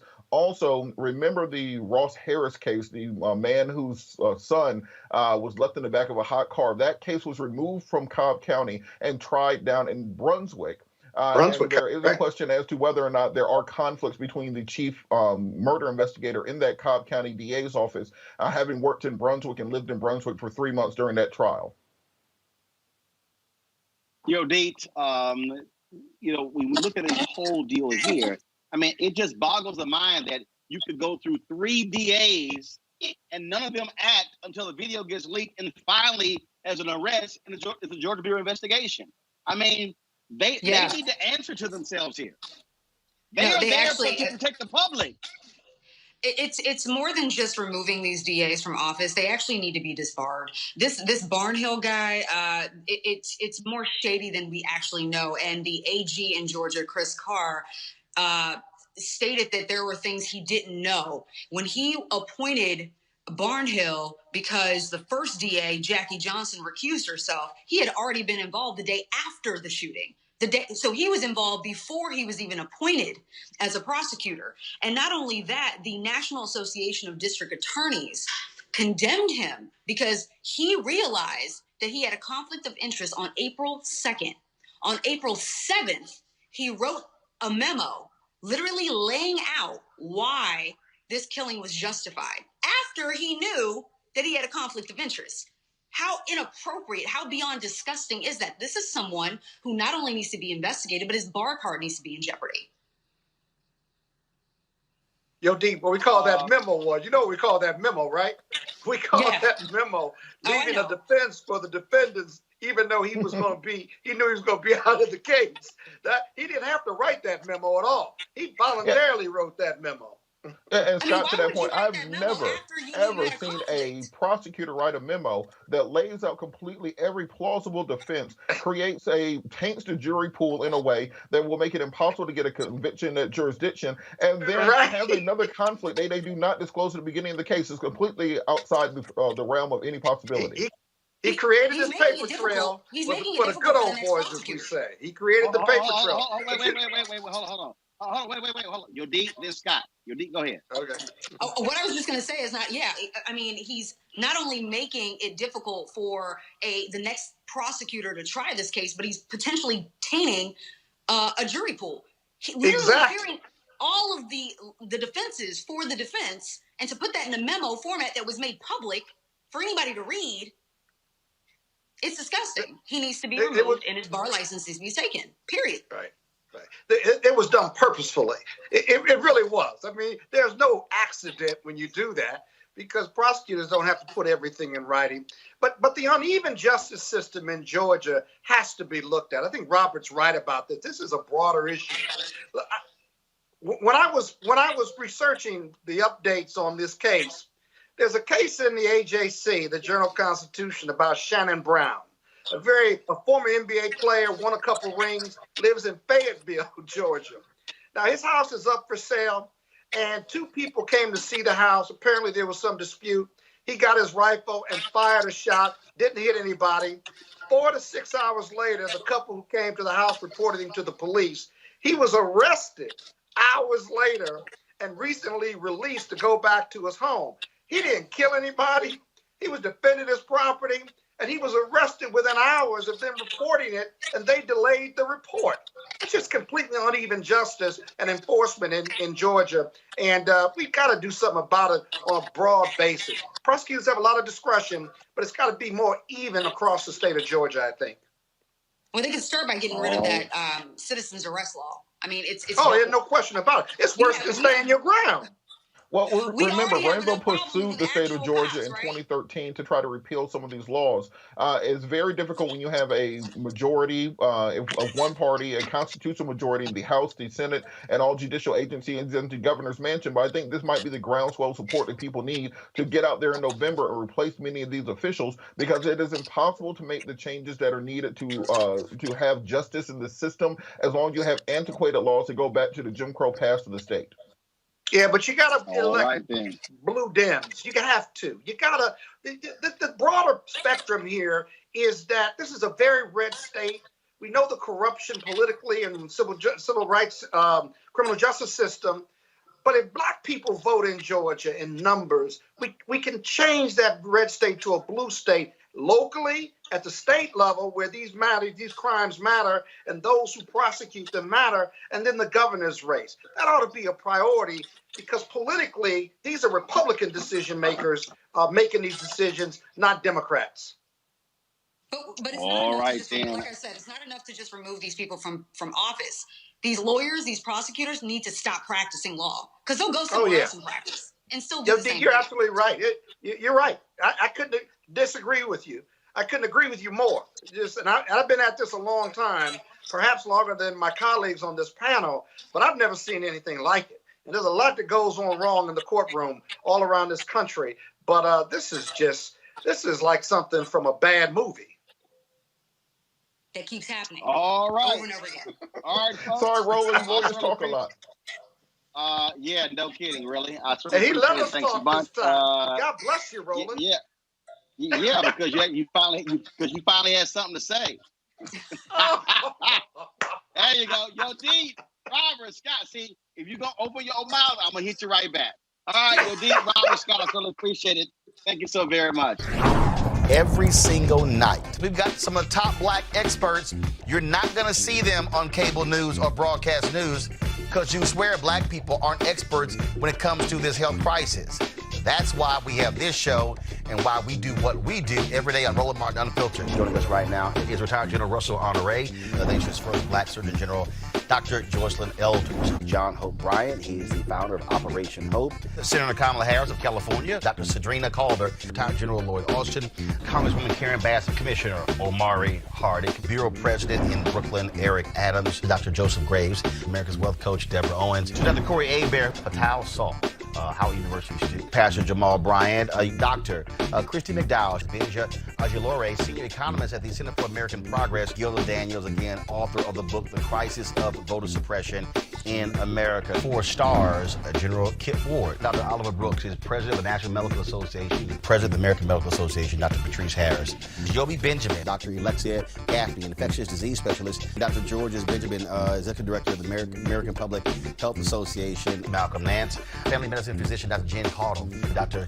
Tashaka Cunningham, a molecular biologist, Kat Stafford. She's a national race and ethnicity reporter for the Associated Press. Dr. Wayne A.R. Frederick, who is the president of Howard University, Congresswoman Yvette Clarke from the state of New York, William Spriggs, AFL-CIO economist, Andrea James, executive director for National Council for Incarcerated and Formerly Incarcerated Women and Girls. All right, let's go to Capitol Hill. Congressman Gregory Meeks, Congresswoman Eddie Breeze Johnson of Texas, Congresswoman Barbara Lee, Minnesota Senator Amy Klobuchar, mental health clinician Jamie Singletary, Prince George's County State's Attorney Aisha Brayboy, as well as Dylan Hayrie, ACLU Justice Division strategist. Dr. Cindy Duke, she's a virologist. Principal Steve Perry of Capitol Prep. Health and wellness specialist Dr. Yolandra Hancock. Desmond Meade, president of the Florida Rights Restoration Coalition. Cliff Albright, who is the co-founder of Black Voters Matter. Michael Harriet with The Root. Mina McWhorter, founder of Love by the Hand. Dr. Julianne Malveaux, economist, president, Emerita Bennett College. Coroner Michael Fowler is a mayor of Atlanta. Keisha Lance Bottoms, mental health therapist Suzette Clark. Justin Gibney, attorney and political strategist, and Bishop Vincent Matthews Jr. Dr. Suzette McKinney, CEO and executive director of the Illinois Medical District. Dr. Leon Madugal, president-elect of the National Medical Association. Jana Bailey, mayor of Moss Point, Mississippi. Mario King. We're going to keep driving this thing to make sure our people are fully aware, safe, protected from coronavirus. You getting the top medical experts, the top business experts, top political experts, top religious experts, because that's why we do what we do. Unapologetically and unfiltered. Ain't nobody else in the black media space doing what we do.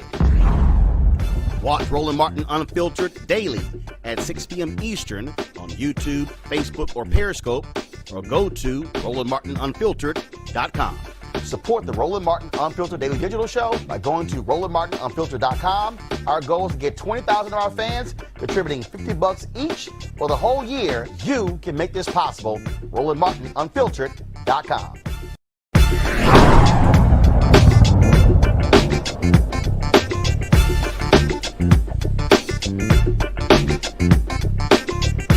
You want to support Roland Martin Unfiltered? Be sure to join our Bring the Funk fan club. Every dollar that you give to us supports our daily digital show. There's only one daily digital show out here that keeps it black and keep it real. As Roland Martin Unfiltered. Support the Roland Martin Unfiltered Daily Digital Show by going to RolandMartinUnfiltered.com. You can make this possible. Today, his attorneys held a news conference where they made it clear that people should say that Travis McMichael and Gregory McMichael are innocent until proven guilty. Here is some of that news conference. In some countries, when the government accuses you of a crime, you have a show trial. You get convicted and you get sent to prison. Or even worse, you disappear altogether. But we understand here that when the government accuses you of a crime, how easy it is to accuse. And so we have that presumption of innocence. And we have that due process of law with rights for every individual accused of a crime.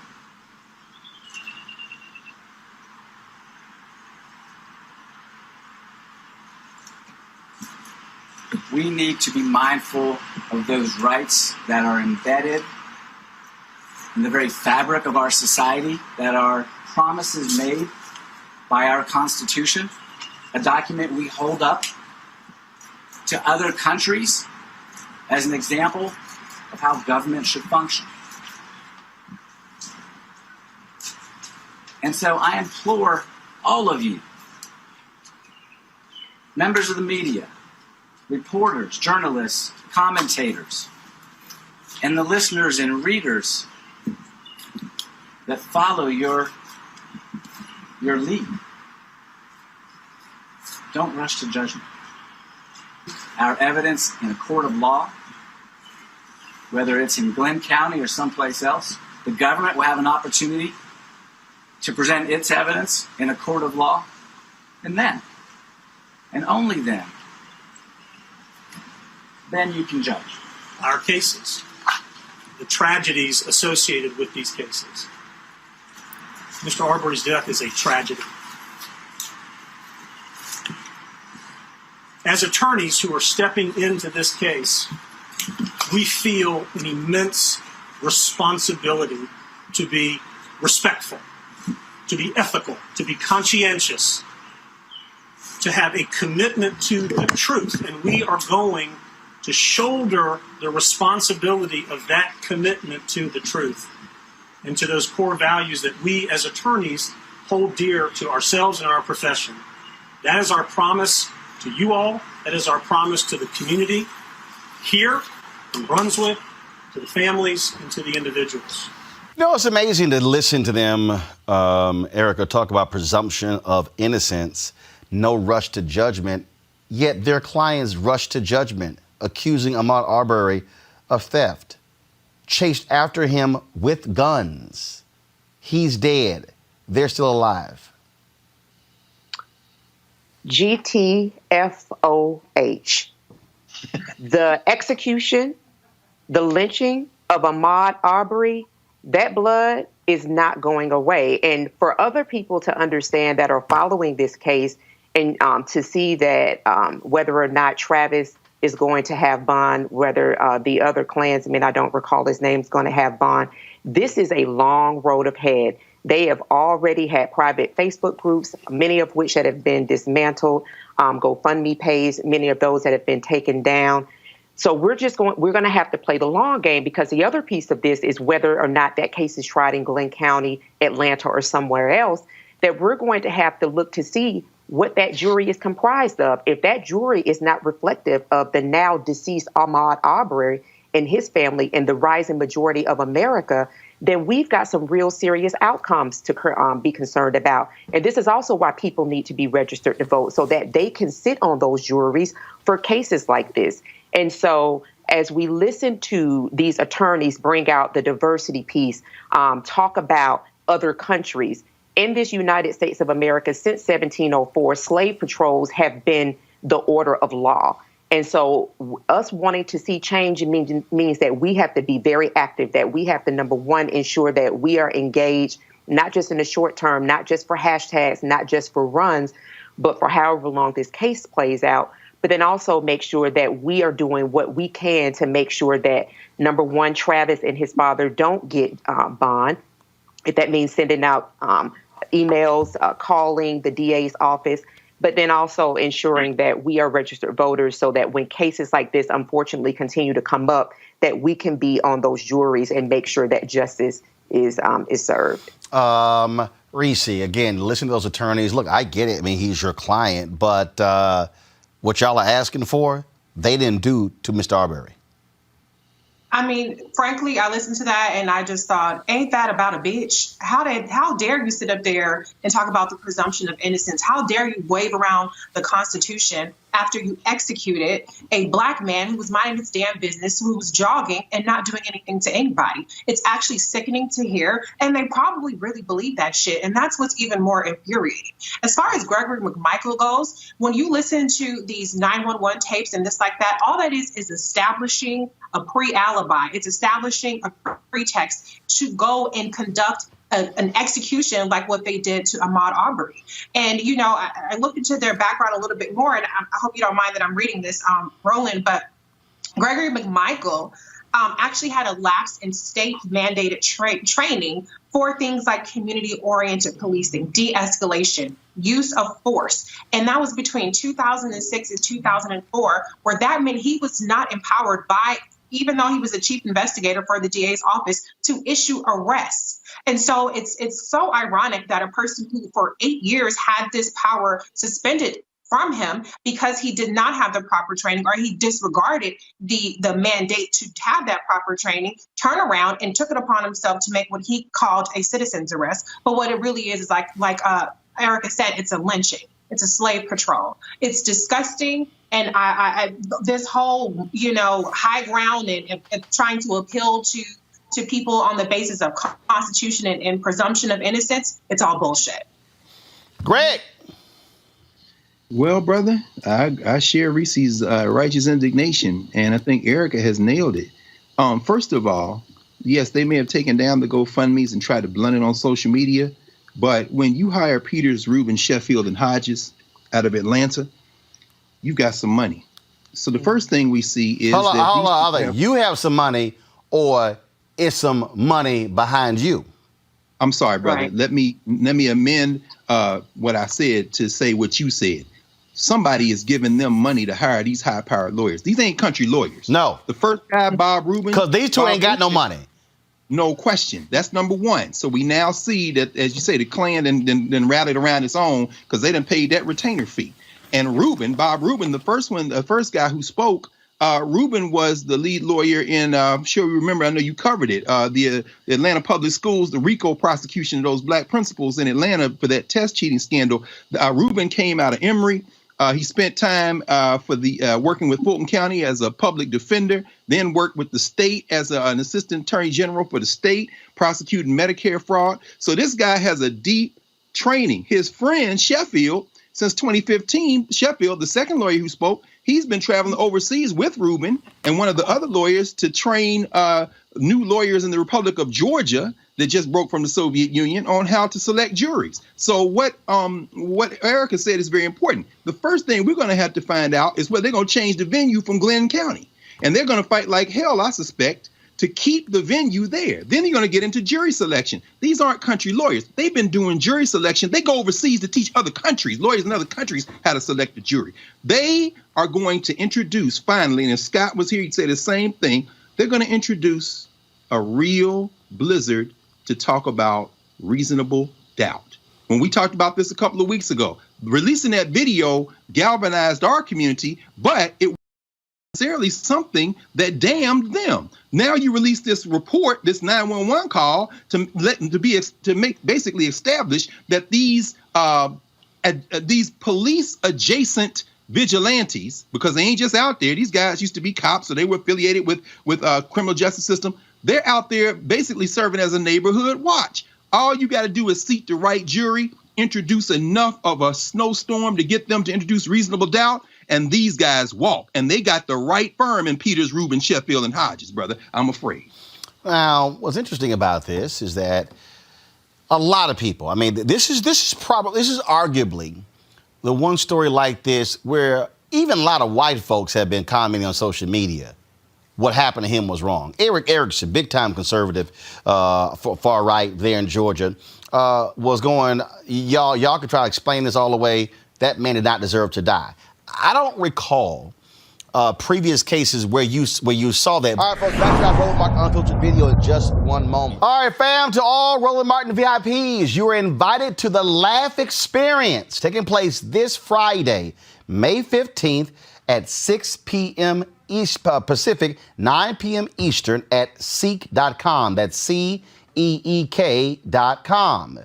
Join me and let's laugh with comedian D.L. Hughley, Chris Spencer, D.L. Hughley, Chris Spencer, Bodacious, Ryan Davis, and Clint Coley. It's a first-of-its-kind virtual comedy show on Ceek.com. Ceek.com, remember, y'all, is the black website created by this sister. Y'all. You can watch it on your phone, your laptop, even in virtual reality. Now, I'll be there, and I hope you will be there as well. Now, remember, we had Mary on the show, of course, the creator of Ceek. She also is the one who created her own VR headset. So they have these available at Ceek.com. And so it's real simple. I was actually testing this out a couple of nights ago. Actually, it's pretty cool. And so just go ahead and zoom out, Anthony. And so it's real simple. You take your phone with this hit. Now, there's some VR headsets where you can actually connect to the web and stuff along those lines. But this one here, what it allows for you to do is, so you actually have you go to the Ceek app, and so you can pull it up here, right here on your phone. And then what you do is you place your phone right into the VR headset, close it up, and then you're able to then put this on. And so what's going to happen is you put this VR headset on. Y'all, what's so cool about this is that it literally looks like you're in the room. So what's going to happen is they'll be live, and so you can sit here and you can look all around. You can look at the ceiling all around. It's going to be pretty cool. The first time ever, again, a virtual reality Comedy Showcase. That's taking place this Friday, and so that's what it looks like once you're inside. You get to be able to look around on the inside of this room. It's pretty cool, and so you can do this again. It's created by a sister. This device and the site as well. She also created these 360-degree sound headphones, y'all. These are boss. Okay, Bluetooth, as well as you could actually plug in. The Bluetooth creates the whole 360-degree sound, and so it's a great for gaming as well. And so if you do use these, there's a promo code. Go ahead and write this down. The promo code. This is the headset right here. These are the headphones right here. You don't have to watch the virtual comedy showcase with your headphones. You can watch it right here on your phone. It's not a problem, but it does give you a whole different experience when you're watching it in virtual reality. And so what I want you guys to do is if you want to get these headphones, get this headset here, there's a promo code that you can enter in to be able to do so. And so let me pull that promo code up. And it's been, like I say, I've been having way too much fun with this whole deal here, with these headsets. And this is called the world's first 4D 360-degree audio headphones, and of course this is the mobile VR headset, and so that's what you have here. They have a special code for our followers here at Roland Martin Unfiltered, and so we're gonna pull that up. And where is it? I thought we had it here, and so we had all these different emails back and forth, and so I'm trying to find it. Promo code. All right, this is what you use. To buy the headset, to buy the headphones, go to Ceek.com, Ceek.com, and use RMVIP 2020. Now back to your Roland Martin Unfiltered ticket.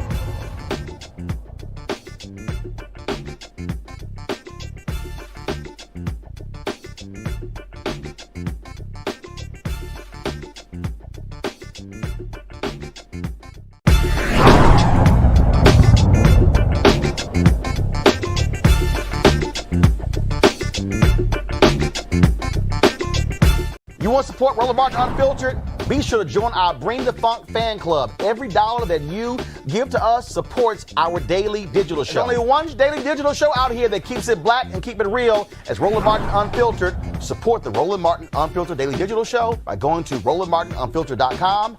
You can make this possible. Folks, Breonna Taylor, 26 years old, EMT in Louisville. She wanted to be a nurse. She was out there working on behalf of the people who were impacted by COVID-19. Well, on March 13th, she was in her apartment with her boyfriend. Around midnight, cops busted into the apartment.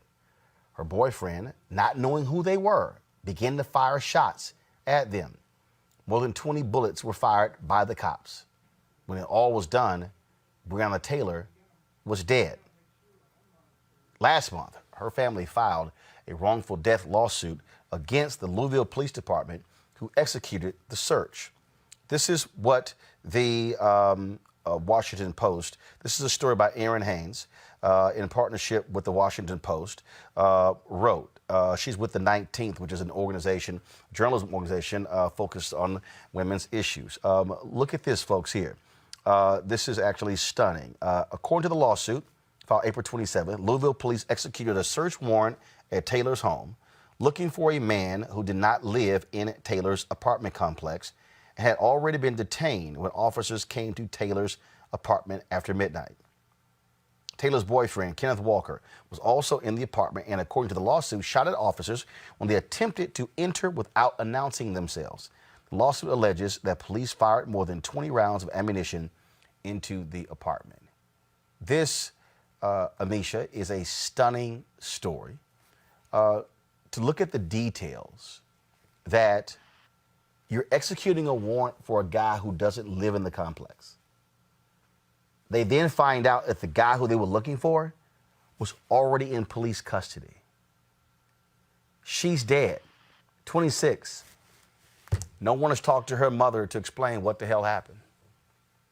The whole time you were going over that case, I was sitting here trying not to cry, just because not only is it extremely egregious and particularly disturbing, it's also the fact that there is such gross negligence on behalf of the police in this case that I'm almost at a loss for words. Because at any given point, and we've seen this happen in other cases where doors are, bust down, people are shot when the police wind up at a house that they're not supposed to be at, or they're chasing someone who doesn't live in the area that they're actually looking to. But to actually already have this person in custody and to still go out and commit that type of atrocity is beyond me.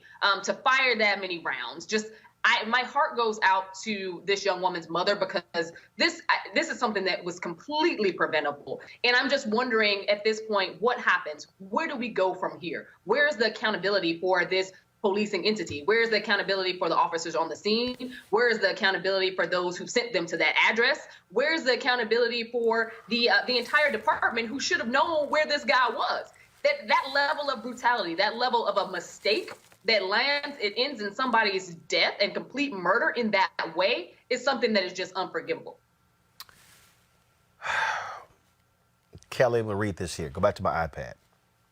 None of the officers involved have been charged in connection with the shooting. Walker, her boyfriend, a licensed gun owner who was not injured in the incident, was arrested and faces charges of first-degree assault and attempted murder of a police officer. How in the hell can you be facing charges when the police bust into the apartment unannounced? You don't know who the hell is busting in. You licensed with a gun. Your deal is, I'm protecting me and my girlfriend. And now he's facing charges? That part is the most disturbing to me, outside of the fact that this young woman is dead. Because especially in states like Kentucky, I am almost 100% sure that the Castle Doctrine is still in full effect for private citizens in terms of protecting your home and self-defense. So if somebody is entering your dwelling place and they don't announce themselves as police, they say nothing in terms of saying that they're law enforcement, that it's an emergency, nothing like that. You just hear somebody breaking and entering your dwelling place. That's a fight or flight situation. More so, that is a situation in which you have the right to retaliate because somebody is entering your sanctuary, your safe space.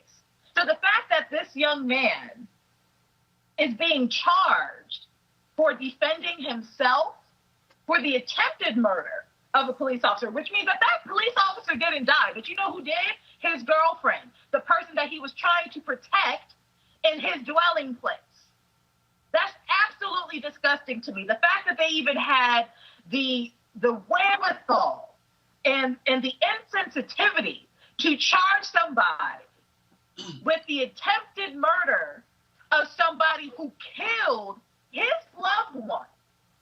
They should all be ashamed of themselves. Absolutely. Every single one of them involved with this case, from the person who dispatched those police officers to the house, to the people who didn't do the necessary protocol to let people know that they had the person in custody before they were dispatched to the house. All levels of communication responsible for this incident happening should be ashamed of themselves, especially the person who pressed charges on behalf of this young man. Because all he was doing is what a white person would have done should somebody try to go into their dwelling place. Police officer or not. Malik, not sure if I've seen the NRA stand up for this gun owner. Yeah, I don't know. I haven't heard anything from the NRA on this. I've been on your show since probably almost since the beginning. And we've had these conversations. We've seen these scenarios play out over and over again. Immediately came to mind of the when the police ended up going around the lady's house, shining a light in her house, and then ended up shooting, I think, through the screen door. This is disturbing. The entire situation is disturbing from the dispatch. because they were dispatched. Somebody dispatched them to that location. So from the beginning, this was wrong. And it ended up with the young lady, the young man's girlfriend, dead. But what else are you supposed to do? It kind of reminds me of what we were talking about with Ahmaud's death. What are you supposed to do when you see someone, you're running down the street, you're looking at them, a truck in the middle of the road, and you see someone with a gun? What are you supposed to do? What are you supposed to do, Trayvon Martin, when you're walking and you see some suspicious old-looking man following behind you, and you have Arizona tea and Skittles in your hand? What are you supposed to do when you're sitting in your house and you hear that people, or you feel as if people are breaking into your home? You have a gun. You try to defend yourself. And it's so unfortunate that his girlfriend is dead, but now we have the layer of attempted murder, not manslaughter or second-degree manslaughter or anything like that. Attempted murder. I'm hoping that there's a similar public outrage to this. And I'll just say, whether you are Black, white, Asian, Hispanic, or whatever, the police should not come to your home and do what they did. They should not come home to your home and kill the people who are in your own house. So it's unacceptable at all levels. And the fact that we continue to hear these type of story of police abuses, because that's what this is, of police abuses, it's sad, it's disturbing, it's unfortunate, and I wish we weren't here. Folks, about 9 p.m. Tonight, Tamika Mallory, she is going to have a conversation with Breonna's mother on her Instagram live page. You want to check that out. And then she'll be talking with Ben Crump on Facebook after that. We certainly will be talking to both of them on this show tomorrow. It is an absolutely stunning story, all across the board. But again, 26-year-old, this sister, 26 years old, minding her own business in her apartment, spending time with her boyfriend. She is dead because Louisville, Kentucky police knocked on the wrong door. The guy they were looking for was already in police custody. And the fact that this took place on March 13th, and here we are almost 2 months later, and not a single police officer has been disciplined for the death of Breonna Taylor. That, folks, is absolutely stunning. And I would love to hear the NRA, why they're not standing up with a boyfriend, a licensed gun owner, for trying to protect him and his girlfriend. Yet the cops are hitting him with attempted murder charges. That, to me, folks, is just unbelievable. Just makes no sense whatsoever. Every single night, we've got some of the top Black experts. You're not going to see them on cable news or broadcast news because you swear Black people aren't experts when it comes to this health crisis. That's why we have this show and why we do what we do every day on Roland Martin Unfiltered. Joining us right now is retired General Russell Honore, the nation's first Black Surgeon General, Dr. Joycelyn Elders. John Hope Bryant, he is the founder of Operation Hope. Senator Kamala Harris of California, Dr. Sadrina Calder, retired General Lloyd Austin, Congresswoman Karen Bass, Commissioner Omari Hardick, Bureau President in Brooklyn, Eric Adams, Dr. Joseph Graves, America's Wealth Coach, Deborah Owens, Dr. Corey Abear, Patel Salt, Howard University student, Pastor Jamal Bryant, Dr. Christy McDowell, Benja Ajilore, senior economist at the Center for American Progress, Gilda Daniels, again, author of the book, The Crisis of Voter Suppression in America. 4 stars, General Kip Ward. Dr. Oliver Brooks is president of the National Medical Association, president of the American Medical Association, Dr. Patrice Harris.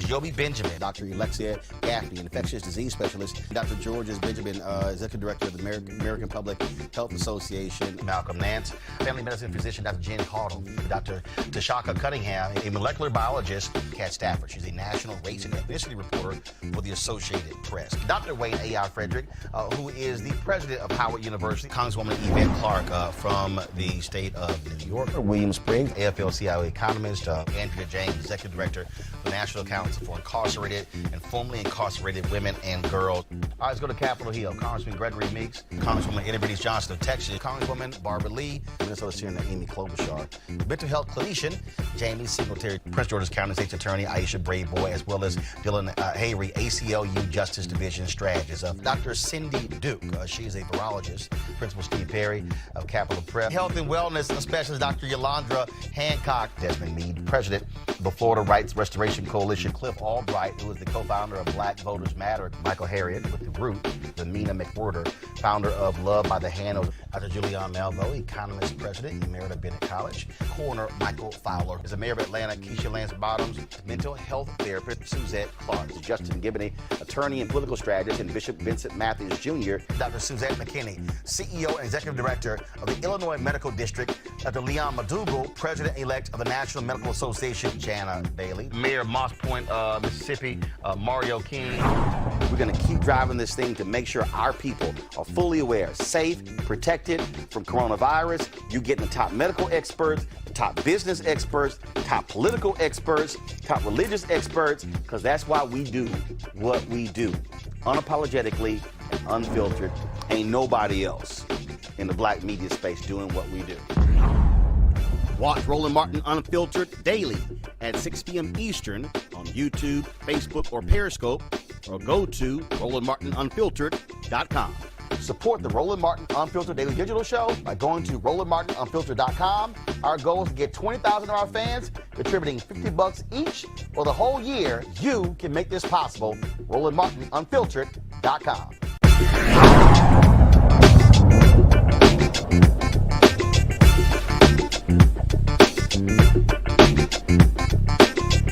You want to support Roland Martin Unfiltered? Be sure to join our Bring the Funk fan club. Every dollar that you give to us supports our daily digital show. There's only one daily digital show out here that keeps it black and keep it real as Roland Martin Unfiltered. Support the Roland Martin Unfiltered daily digital show by going to RolandMartinUnfiltered.com. You can make this possible. White woman in Marietta, Georgia, Cobb County, gets pulled over by the cops. This is not a practical joke. This is real dash cam video. Watch this. Raise your hand to the door. Now listen to me. Call the person that was coming to get you. Tell them they don't need to come. All right? Yes. Okay? So go ahead and call them. I'm going to take you to jail, and I'm going to impound the car. Before that, she needs to go. No. I can't call them if you don't open the door. Why can't you? Because I will not put my... Use your phone. It's in your lap right there. I just don't want to put my hands down. I'm really sorry. You're just really drunk. No. I've just seen way too many videos of problems. But you're not black. Remember, we only kill black people. Yeah, we only kill black people, right? All the videos you've seen, have you seen black people get killed? You have. I don't know what's in his heart, but I certainly know what came out of his mouth. And it's inexcusable, and we have to take appropriate action. The recommendation is to terminate his employment from the Cobb County Police Department. Scott. Wow. We only shoot black people. Wow. How? You know what, Roland? I think I got you. I saw the video. No, you're here. Go ahead. Wow, that he actually said that as a professional, whatever your profession is, that he should be fired for just being dumb and making dumb statements. I can live with him being a racist, but he shouldn't put that on us and put that on somebody in public. He didn't even know who that woman was, and he wasn't gonna, and he admitted that. So that's what's in his head and heart.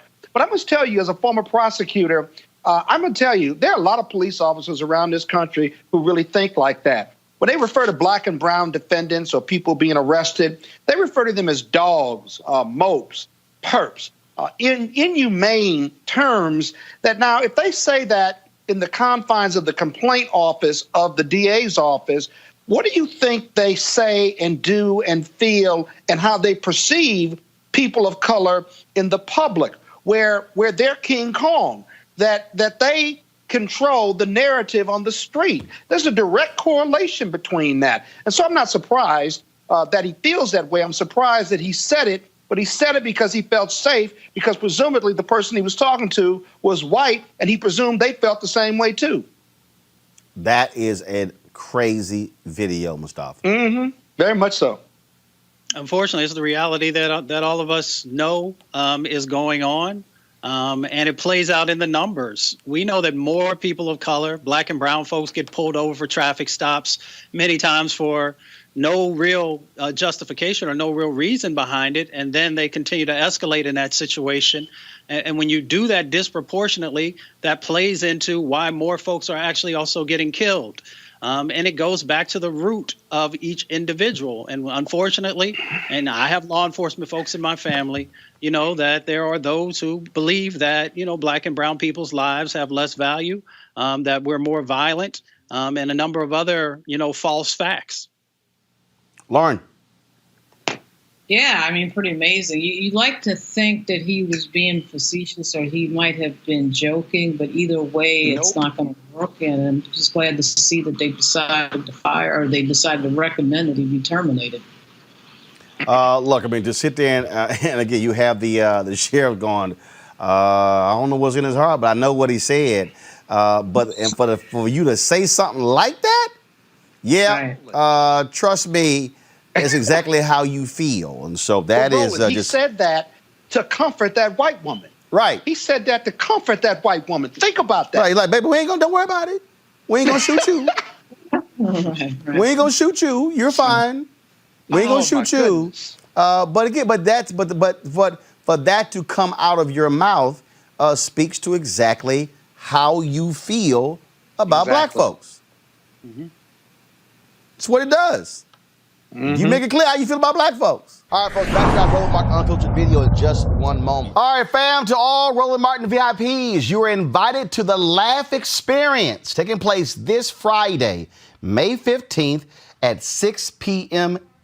Pacific, 9 p.m. Eastern at Ceek.com. That's CEEK.com. Join me and let's laugh with comedian D.L. Hughley, Chris Spencer, Chris Spencer, Bodacious, Ryan Davis, and Clint Coley. It's a first-of-its-kind virtual comedy show on Ceek.com. Ceek.com, remember, y'all, is the black website created by this sister. Y'all. You can watch it on your phone, your laptop, even in virtual reality. Now, I'll be there, and I hope you will be there as well. Now, remember, we had Mary on the show, of course, the creator of Ceek. She also is the one who created her own VR headset. So they have these available at Ceek.com. And so it's real simple. I was actually testing this out a couple of nights ago. Actually, it's pretty cool. And so just go ahead and zoom out, Anthony. And so it's real simple. You take your phone with this head. Now, there's some VR headsets where you can actually connect to the web and stuff along those lines. But this one here, what it allows for you to do is, so you actually have you go to the Ceek app, and so you can pull it up here, right here on your phone. And then what you do is you place your phone right into the VR headset, close it up, and then you're able to then put this on. And so what's going to happen is you put this VR headset on. Y'all, what's so cool about this is that it literally looks like you're in the room. So what's going to happen is they'll be live, and so you can sit here and you can look all around. You can look at the ceiling all around. It's going to be pretty cool. The first time ever, again, a virtual reality comedy showcase that's taking place this Friday. And so that's what it looks like once you're inside. You get to be able to look around on the inside of this room. It's pretty cool. And so you can do this again. It's created by a sister, this device and the site as well. She also created these 360-degree sound headphones. Y'all, these are boss. Okay, Bluetooth, as well as you can actually plug in. The Bluetooth creates the whole 360-degree sound, and so it's great for gaming as well. And so if you do use these, there's a promo code. Go ahead and write this down.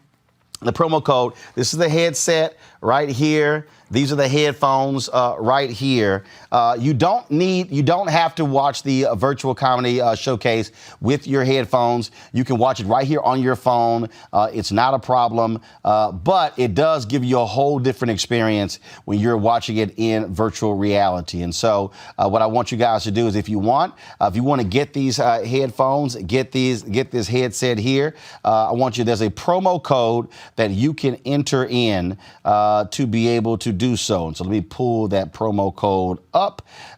It's been, like I say, I've been having way too much fun with this whole deal here, with these headsets. And this is called the world's first 4D 360-degree audio headphones, and of course this is the mobile VR headset, and so that's what you have here.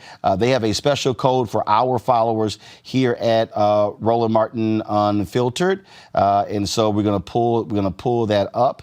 And where is it? I thought we had it here, and so we had all these different emails back and forth, and so I'm trying to find it. Promo code. All right, this is what you use. To buy the headset, to buy the headphones, go to Ceek.com, CEEK.com, and use RMVIP 2020. Now back to your Roland Martin Unfiltered tip.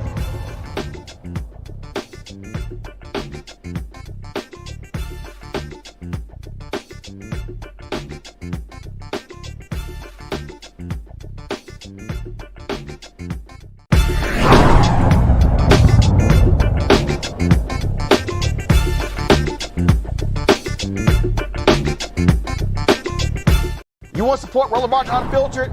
Be sure to join our Bring the Funk fan club. Every dollar that you give to us supports our daily digital show. There's only one daily digital show out here that keeps it black and keep it real as Roland Martin Unfiltered. Support the Roland Martin Unfiltered daily digital show by going to RolandMartinUnfiltered.com.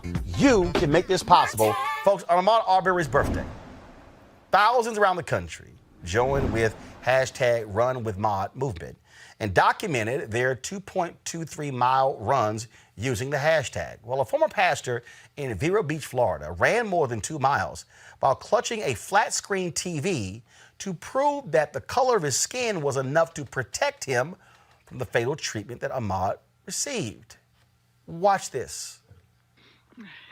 Hey guys, going on a nice leisurely jog here in the South, in a suburb, carrying a TV, and perfectly safe. Wonder why that is. I run with Ahmaud. All right, I figured it out. I've got my hat on backwards. I'm shirtless, like I'm on some episode of Cops. I'm running with the TV. Someone's gonna stop me now for sure. Because if not, what was the problem with Ahmaud?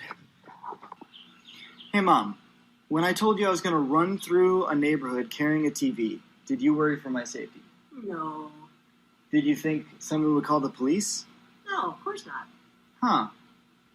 I wonder why that is. Joining us now is that former pastor, Richard Desmond. Richard, welcome to Roland Martin Unfiltered. It's absolutely my pleasure to be here. Well, not to be funny, but it's my privilege. That was that video that you did that's gone viral. A lot of people have been talking about it. And you said that here you are running down the street with a TV, and people are just waving at you. How you doing? Like literally gave no thought. Why is this dude running down the street with a TV on his shoulder? None whatsoever, and I knew that people weren't going to react. I knew the police weren't going to be called. I could have made good money betting with some people on that one, I guess. But the reality is, I've even walked into half-built houses, been caught one time by the owner, and he ended up showing me around after we talked for a little bit, told me to come back in a week and see how his progress had gone. That's crazy. And see, what's interesting about this is so many people, since the story became national, Arbery's story, people have been saying, black people, white people saying, I always do this. Now, look, the house I had constructed, I didn't walk in the damn house but one time because I'm like, I don't see what the heck is going on. I'll come back when the walls are up and it's all done. But that's a thing. But all of a sudden, what you're proving in your video is that when you change the color of the person's skin, it changes people's whole view of that situation. And Roland, let me be clear about this. I was the kind of person that when I first heard the concept white privilege, I didn't think it existed and argued against it because when I thought of privilege, I thought of sipping champagne on a yacht. There you go. And just living in luxury. What I didn't understand is the basic human decency that people of color don't experience. Well, you know what? What you just said is what I have long said, that the problem with the phrase white privilege is that, yeah, Most people hear white privilege and they think an aristocrat. They think a WASP. They think somebody who is rich, not realizing that you can be the brokest white person in the world, but you get white privilege just because you're white. One of the things that has really come out to this, because I've been invited to all these amazing conversations and I'm learning, I'm growing, I'm figuring things out for the first time, is that a lot of people of color, they don't know how little we know as the white community. We hear about this every once in a while. Yeah, we do. Some do. Yeah, some do. But a lot of us are ignorant. We just don't know how bad the problem is.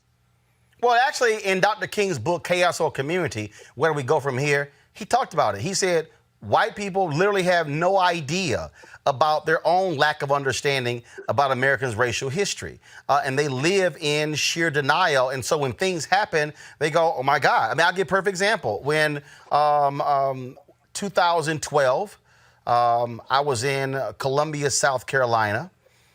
Eric Erickson, big-time conservative, far right, then working for redstate.com. We were standing outside the hotel. We had gotten to the hotel. I rode with him from Charleston to Columbia. CNN says, hey, we need y'all to get to the venue earlier than we thought. We quickly get dressed. We go downstairs, and we're waiting outside for the car. This Asian woman gets out of her car. We're both standing. We suited and booted. Now, I've got tie on, pocket square. I'm dressed way better than Eric, okay? But she literally walks up to me and sticks out her keys. And Eric goes, wow. Wow. I look at her, I'm like, I don't park damn cars. And Eric said, what you just said, Eric said, Roland, all these years, I have heard black people describe this very situation, and I felt that they were just, you know, not making it up, but just embellishing, and it wasn't that big of a deal. He said, this is the first time I saw with my own eyes what black people experience, and he was just blown away. He went on his radio show that following Monday and talked about it, and he said, I had never experienced it, and that's part of the deal. I think what these videos have done, these videos have shown white people, and it's like, damn, these black people were not joking. This stuff actually happens. Just like the Vietnam War, when all of a sudden people saw the videos of the horrors of war, it kind of woke them up to it and said, this isn't okay. I think that the videos of Ahmaud, I mean, that's what happened to me. It was a compound effect. There were some videos that led up to this, but when I saw Ahmaud's, I still sometimes close my eyes and I see him dying. And it's what compels me to say, okay, this is a human problem. We need to speak up, and the people in my community need to speak up. And I applaud Sean King for giving me very simple instructions, because that's the thing. I am a millennial. I do as little as possible typically. He made it really easy for me to know what to do. He told me exactly what to do. I just carried a TV while doing it. Well, I think that I want to bring in my panel right here, Rob, Chris, and Brittany. I'm sure they have some questions for you. Brittany, I want to start with you. Sure. I applaud you for what you've done. Thank you so much for bringing attention to this. I thought you brought up a really excellent point about saying, you know, white folks in this country are really ignorant. What I think is interesting, and this is me coming from the educational perspective, do you feel as though race and racial history in the country is something that you learned when you were growing up through the secondary school system and perhaps even in college? I mean, I think I heard the Cliff Notes versions of it, and I independently studied a lot on Martin Luther King Jr., but I've probably learned more about the history of race in the last week than I have in my entire schooling. Chris, your question for Richard Desmond. Yeah, Richard, first of all, I want to say I think it's phenomenal what you did, and I think it's truly inspiring, and I hope others can do the same. But I really want to understand your faith, and I think it's phenomenal. And so, what was your real inspiration? I know you talked to Sean King, but what was your inspiration and the impact that you really wanted to make? What inspired you to do so, and what kind of impact did you really expect to make when you first thought of this? I was really hoping that I would get 1,000 views. So you got to understand this. Like, this is totally unexpected, and it's opened my eyes to just the need for people, or maybe the lack of support of people in my community speaking up against this issue. There's a lot of us that do care. So now I'm kind of going, okay, now that this reaction has taken place and I'm learning all about the problem, my eyes are opening, what's next. Right. And because the forethought wasn't much, it was just something needs to be done. It was a compound effect. And yeah, my hero and inspiration is, of course, Jesus Christ, which a lot of people think of as a shockingly bleached skin, fine robe wearing religious man, but he actually was a revolutionary who created the first society that all people of all walks of life called each other brothers and sisters. And so I hope to follow in his footsteps as best I can and try to figure out how to create bridges for unity in these very complex cultural problems that we've had for hundreds of years. My part is probably going to be small in that, but I want to do whatever I can. Rob? First of all, I also want to share in applauding for what you've done. And Chris kind of asked my question, but I have a follow-up to that. So it sounds like, if I'm correct, you were inspired and really changed your perspective seeing the injustice of what happened to Ahmaud Arbery. If that's the case, how do you think we have to I want you to take yourself back to the mindset you have and I think the reaction to when you hear something like white privilege. I think it's you described it best. Somebody is rich or something like that. But there's also this automatic reaction because people are like, well, that's just a way of trying to blame me for something. I didn't do anything wrong. I'm not a racist. I didn't kill Ahmaud Arbery. How do we, because I think we as Black people could talk about it forever and we have to live it. We have to go through it. We have no choice. How do you think we can reach more people in your congregation and others who might have the same initial reaction to say like, well, I didn't kill Ahmaud Arbery, so why should I be concerned about that? Well, I think one of the things that happened with me that has really helped me become not only a one-time TikTok video guy, but somebody who wants to take up this mantle is by the reception that I've gotten, that it was so welcomed and I've been invited into conversations like this. And I just absolutely am floored and amazed and honored to be part of these conversations. So that's part of it. But what I'll say is, to speak on one of the things you kind of reference is, I'm not a racist, right? I'm not a racist. So the moment you call someone a racist, they're immediately always trying to think of the reason why they're not a racist.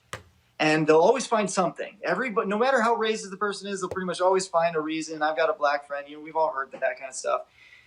And instead, what I'm trying to do is when I talk to my white friends about the prejudice, the prejudgments that they're making in their lives and their hearts that are actually negatively affecting other people. Because while you might not consider yourself a racist, and I'm talking to my white community here, but when you might not consider yourself a racist, you probably have prejudgments that might be negatively affecting people. And so I don't know, that's at least one of the ways I think we can turn the conversation to a way that is people are a little bit more receptive to have white awareness. Yeah. Maybe there's something going on. This is what I've said to my white friends. Maybe there's something going on in the community of inner city and people of color that you're not aware of. Is that possible? That there's some things that you're not aware of? And you should go, well, yeah, probably. Okay, maybe we should listen. That's what I've been saying. And I would also say one final thing, if we can, on this. It's, as we go to churches, I'm also a Christian too, and I think we have to put ourselves in uncomfortable situations. And it's not comfortable to talk about race. The truth is, I think there are some people that are well-meaning, but just don't want to have the conversation because it's too difficult. So, right. But that leads to indifference. And as Dr. King said, indifference is the biggest threat to injustice. It's not the people that are, it's obviously tragic what happened to Ahmaud Arbery, but the point is the conditions and the environment and the microaggressions that created the condition where that could happen, the system where you don't even have a charge. This was on tape. This was known. And the fact that this could go on tells you that this goes on a lot more often and people accept it because of indifference. So I think we have to put ourselves in these uncomfortable situations as Christians. So I admire what you're doing. I say keep putting yourself in uncomfortable situations. Well, and I think what it requires, I think it requires white people like Richard to go talk to white people. Absolutely. I think because the reality is, Richard, and look, the reality is there are things that you have heard in conversations your whole life that no Black people were present. And what it requires is somebody white at that moment saying, hold up, what do you mean by that? Explain that. Why is that your view? What you got? And that's the piece. That's the thing that it requires. You need white people in white places, in white spaces, challenging other white people on exactly what you talked about. There was this moment that I listened to an audio tape about Breonna Taylor, and it was sent to me only because I'm now part of this community and been open and welcomed into these conversations. So I wouldn't have known about this. Like I wouldn't have, Breonna Taylor, I probably would have never heard her name. And there was this moment when I was listening to this very emotional tape and thinking, this isn't comfortable. I'd rather not look at this. And then I thought, I actually could not look at this. And my follow-up thought was, what a shame that would be if I decided to choose to take a blind eye to hurt and injustice that was happening throughout this country just because I could. That's the thing that we need to fight with the white community for, and my community, that I need to fight. I'll say that, because that's my part that I can hopefully play, is to say, I know we could put a blind eye to this, but that's not what we meant by color blindness, is that we're blind to injustice. That's not what we want. We want white awareness. Richard, you make a great point. Sir, we appreciate it. Thank you so very much for doing that video. And hopefully there are people who are going to be paying attention and will be listening to what you have to say and having those very difficult but critically important conversations. And I thank the real warriors like you guys who are fighting this fight every day. I'm just grateful that I was able to make an impact, even a small one. All right, then. Thanks a lot, sir. God bless. All right, folks, back to our Roland Martin Unfiltered video in just one moment. This is the Ceek VR headset created by Mary Spiel, the sister. We had her on the show. Black woman. She actually is the inventor of this particular headset. And so what happens is you just simply place your phone right into here, and then of course close it up, and then go to their website and then their app, and you can actually experience the comedy showcase. And so they have these headsets, these VR headsets on their site, Ceek.com, for sale. Then also they have these 4D 360-degree headphones. First of all, I love the two stuff because they're in black and old gold, my frat colors. But these are awesome because for gamers, it comes with detachable headset, and again, folks, it gives you 360-degree sound. Amazing sound. If you want to buy these, you have a promo code you can use. This is just for our followers, and it is RMVIP2020. RMVIP2020. Put that promo code in. If you want to buy the headphones, buy the VR headset, you get that discount to buy it. They're amazing. So Ceek.com, RMVIP2020. Now back to your Roland Martin Unfiltered video.